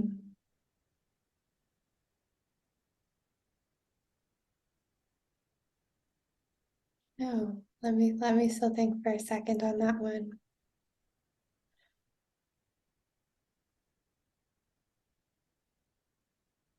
Well, I feel like I had this lens of feminine and masculine polarity kind of before I started working with Kundalini. So I already kind of had this understanding of how to look for these traits in myself, how these different dynamics showed up. So then when I started working with Kundalini, I feel like I had a very intellectual understanding of them and awareness of how it was working and just my normal reality. I think with Kundalini, I mean, what's coming up for me now is I feel like I've learned it to a degree with a partner that really you learn feminine and masculine polarity when you're doing tantric practices with a partner. It's such a tangible experience of how the energy wants to run and what your energy's craving and their energy's craving and the emergence of that. I think that's given me intimacy is giving me really profound experiences of feminine and masculine polarity. Um, I think that for me, working with Kundalini, I've continually become more feminine as well through that practice. I've continually started to dissolve, not all, but there's been a lot of patterns of just being so self-critical, so like, um, yeah, so focused, so driven, so goal oriented. Like I am American, and so I think that's in my fabric of being a little bit more is to be that way. And it's really helped me dissolve and work with some of those things where I I have it it's not running my life anymore. It's maybe not the first, you know, it's not the first inclination that I go to any anymore. Yeah. And the manifestation of the masculine and the feminine energy, does that come easy? Do you have like a natural allowance to express those different sides, those different qualities? Is it easy to allow it to manifest? Um, yeah, I feel that, yeah, it's not something that I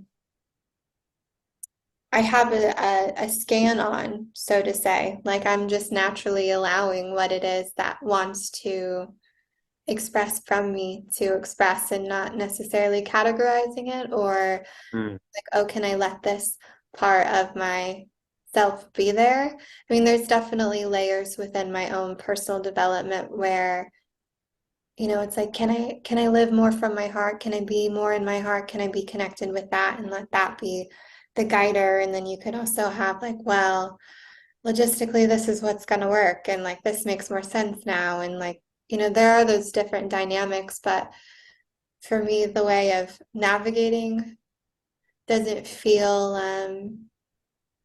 like those two parts of myself are battling or that they're, yeah, malnourished or, yeah, I think that they're a good way to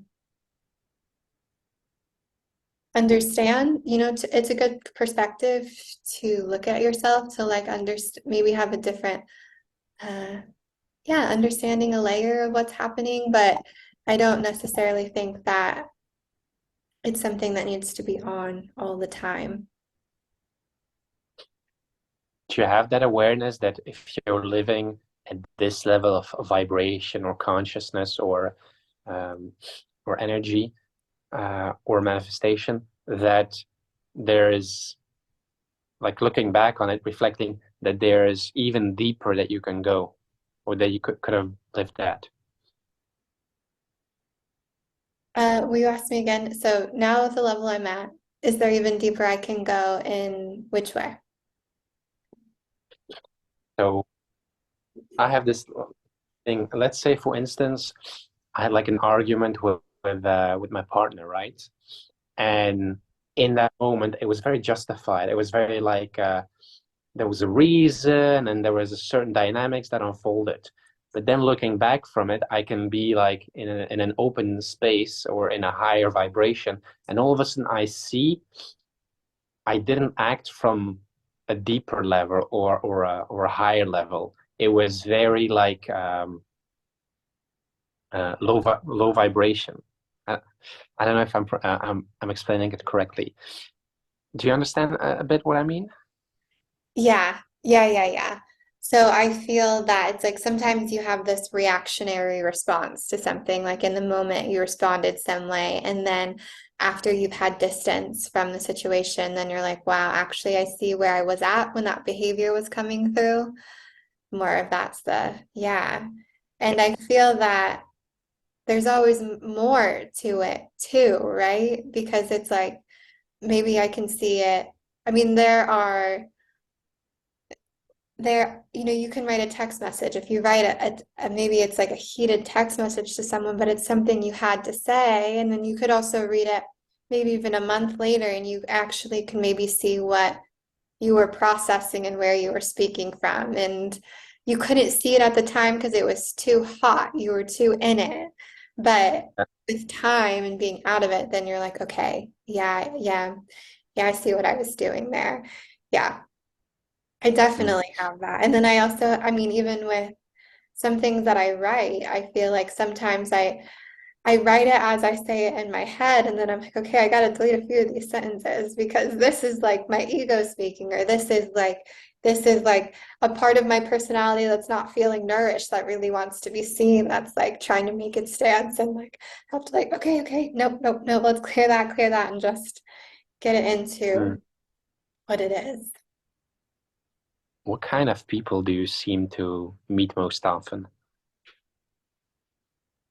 Yeah, I think that I'm pretty lucky with a lot of people that, I mean, I'm frequently working with different people. So I think there's always like new people coming to me and new people around me like that. I'm pretty lucky with the clientele I feel like that I get, or with the people that even, it's just crazy to me, the people that find me on Instagram that like don't have know anything about me and then they want to work with me. And then it's like we, although I've never said anything about it and they've never said anything about it, there's always these deeper levels of like resonance that we have on something. And it's always such a magical experience that we unravel it really quick. Like, oh, I do this. And then it's like, oh, well, I actually do that too. But it's something that's never been out in the open or shared, or that's always very interesting. But I would say, yeah, a lot of people that I find, and I live also, there's another layer, is like I live in Bali and I've lived in a lot of wellness destinations. So I meet a lot of people that are body workers, that are yoga teachers, that are also on the spiritual path. I would say I actually don't meet very many people that like kind of have a more normal life. Like, I've been living in a bubble for a really long time that yeah, there's not even so much of a chance for it to come into my field sometimes because it's like I'm so in this reality that I'm in that I find Mm. people who also usually share a strong desire for consciousness, a strong desire for exploration of themselves and their bodies and yeah, their own wisdom. Yeah. Why do you think that there's a stronger connection with some people more than with others? Yeah, I think that attraction and magnetism, it's these qualities that can be so hard to pinpoint, right? It's like, wow, it really is hard to see what exactly the say what's going to what people are going to be attracted to, what people are going to be magnetized by. It can be hard to say. I mean, obviously we have shared interest, cultural things like shared lived experiences, curiosities, like those types of things. There's obviously usually put you in a vibration with other people that have those things. Um, but there is definitely a mysticism to attraction, right? Mm. Do you ever like have a karmic relationships or like these soulmates connection kind of things? Yeah, I would say, yeah, I have definitely, I feel like a lot of my close relationships, there's always just like a lot of exchange. Like it's like we both were holding the keys for each other and to get to the next place, to get to the next level of self, to bring up the thing. And so I find that, yeah, there's so many different relationships that I've had that it's like, and Yeah. sometimes the experience was even hard with that person, but it's like we also had to go through that together to do the thing now. Mm. What it, what is the essence of a person from your point of view? What is your essence? Hmm. I think that hmm, it is probably like the my brain in this moment is wanting to get more like technical about it, like thinking, okay, this is the aura, this is the most common emotions people feel, this is the most common behaviors that come out, like this is uh how do we how do we define those things? But I do think that a lot of someone's what they bring to the table, what's in their field, what their how they behave is a lot of what's happening in their internal and energetic world.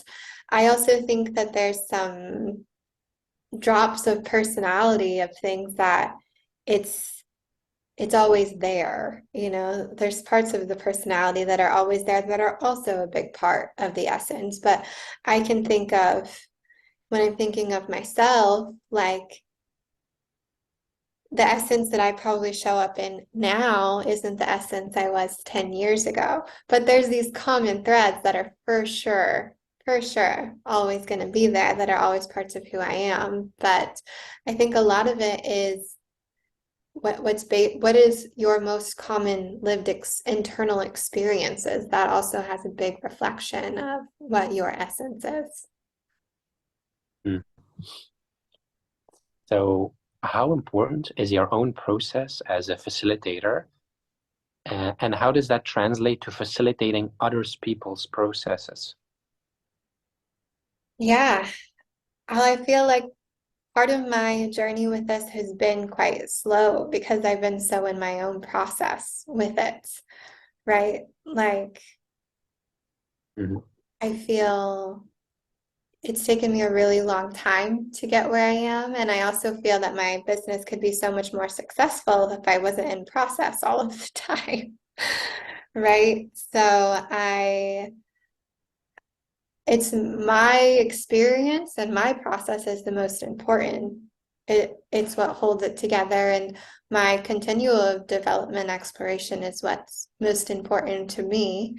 And I think that I can only facilitate depth and give people, more profound experiences based on that own internal experience that I have had lived. So I think that's a Mhm. huge piece. And I think that as well, that your processes take a lot of time and integration. And I think that's more than what people probably give it. And I think that we've talked through that many times on here. It's like, well, maybe I was in this ceremony or I had this experience, and it was like 6 months later, I was like, oh, yeah, that's actually maybe more of an embodied understanding of what I had that was happening.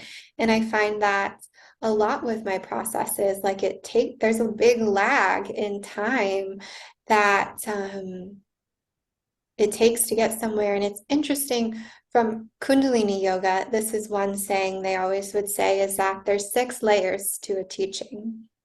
And I feel it's easy for me now to even go back to Kundalini yoga teachings and listen to them again, because I can get such a different understanding of what they're saying and what's happening that I didn't have before, which is also, I think, a lot with this Kundalini thing. The more embodied experiences you have of it, there's a different level you get out of it.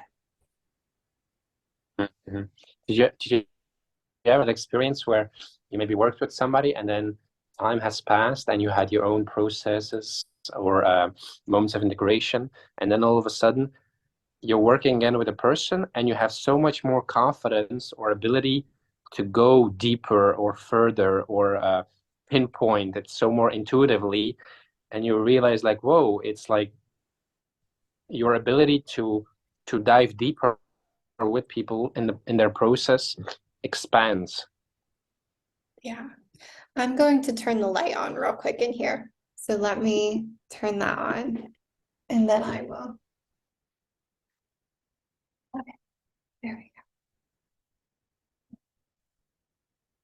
go. All right.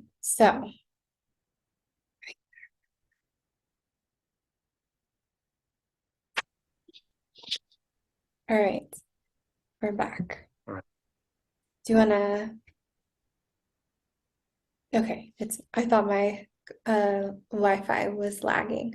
Do you want to ask me again, or do you want me to start from here? I can ask you again. Did you ever have the experience where you're, as a facilitator, maybe newly trained facilitator, you're working with somebody, and then let's say time has passed, and you're again, um, you have integrated some things, or you have yourself like gone through some processes, and then you work again with a client, and all of a sudden you notice this intuition or this confidence or this ability to go even deeper with your client before that was not maybe available the first time that you worked? Um, I think that,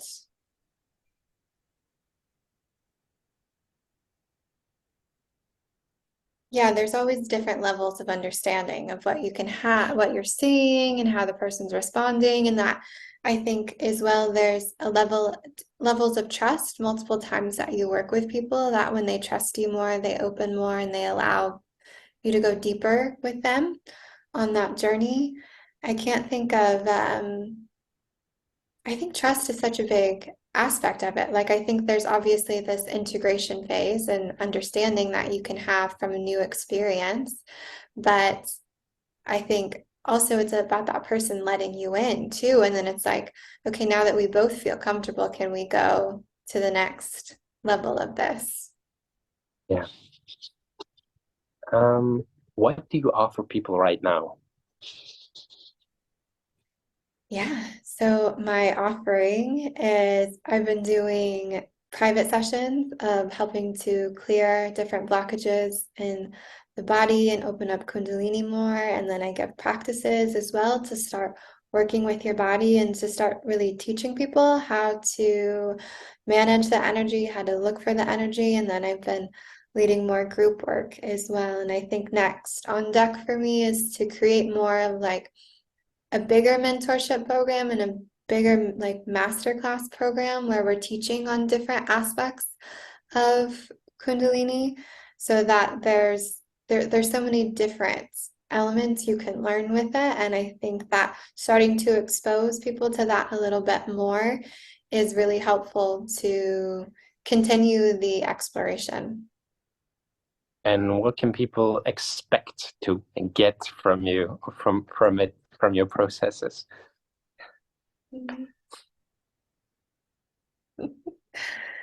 Hmm.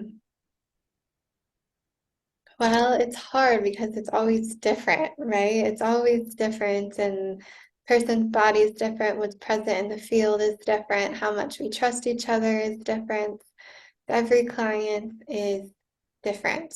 But I can say that a lot of people learn how to work with the energy more in their body through my sessions, and they start to have more intuitive trust of their body from my sessions as well, because I give a lot of feedback and a lot of coaching as they're processing and as I'm feeling in the field what's working, so that I can bring their awareness to what's kind of going on even more, so that they can start to become aware of themselves even more too.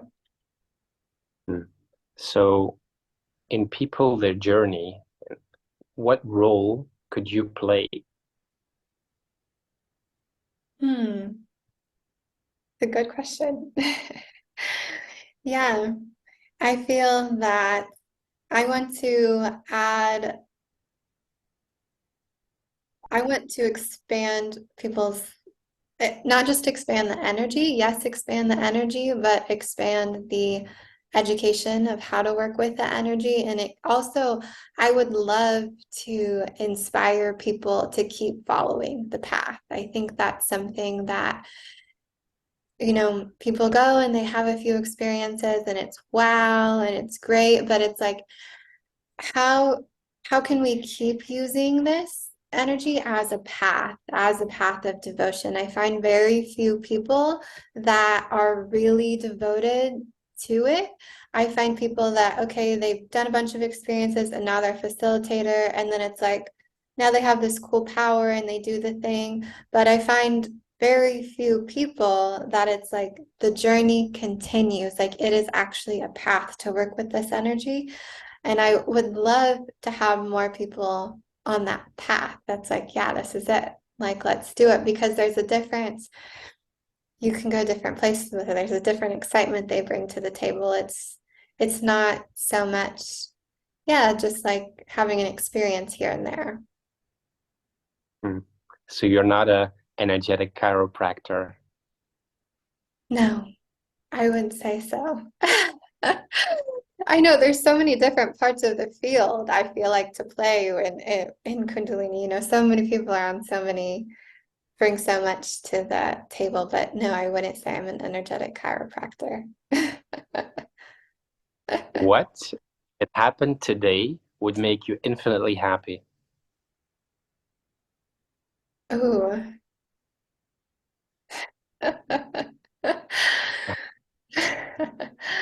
Um,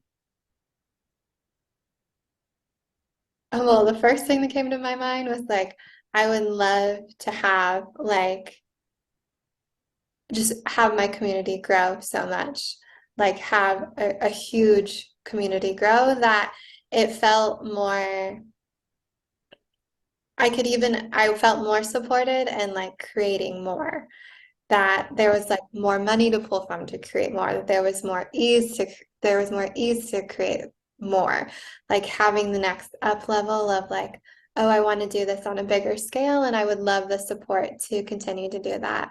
The next thing that came in was yeah, I was like, oh, it'd be nice to meet my partner.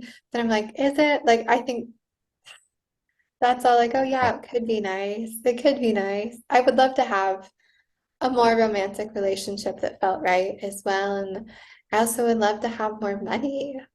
Like, totally would love to have more money to play with and to explore this world with. Can you maybe share how you deal with regret and sorrow? Hmm.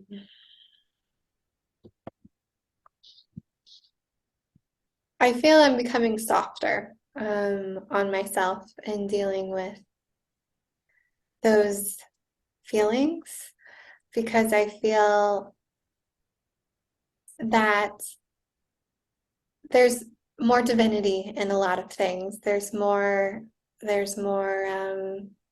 okay, well, this really sucks right now, and I shouldn't have done that. And then there was something that came from it and why it was supposed to crumble or why it was supposed to be that way as well.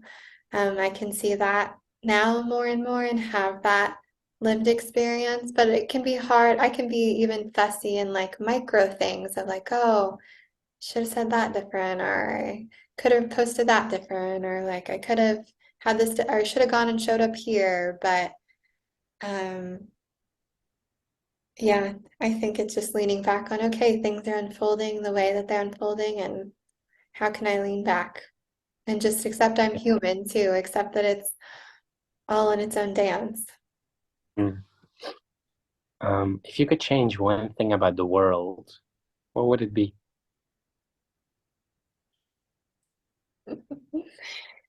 Um, the first thing that came to my mind was like that people would be less stiff. That feels so, it's just been really present in my mind the last week too, like this stiffness that I think a lot of people live in contraction. There's like a mm, all the time that how much more fun and joyful and loving the world could be if people would loosen up a bit more, if people would break free a little bit more from everything's just guided and done from here. I'm here, here, here, here. How can we be more here and like expressing ourselves and in our energy and in our bodies and like be more loose with this life? People aren't loose enough. Mm. Can you maybe share a story about love and the lesson or lessons that it taught you?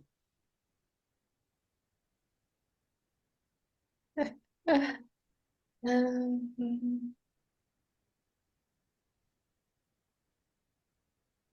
I don't feel like I have such a good story on that one. No. Mm. Well, next time, maybe you'll have it. Maybe, let's see. Yeah, do you have any plans for the future that you want to share about, or?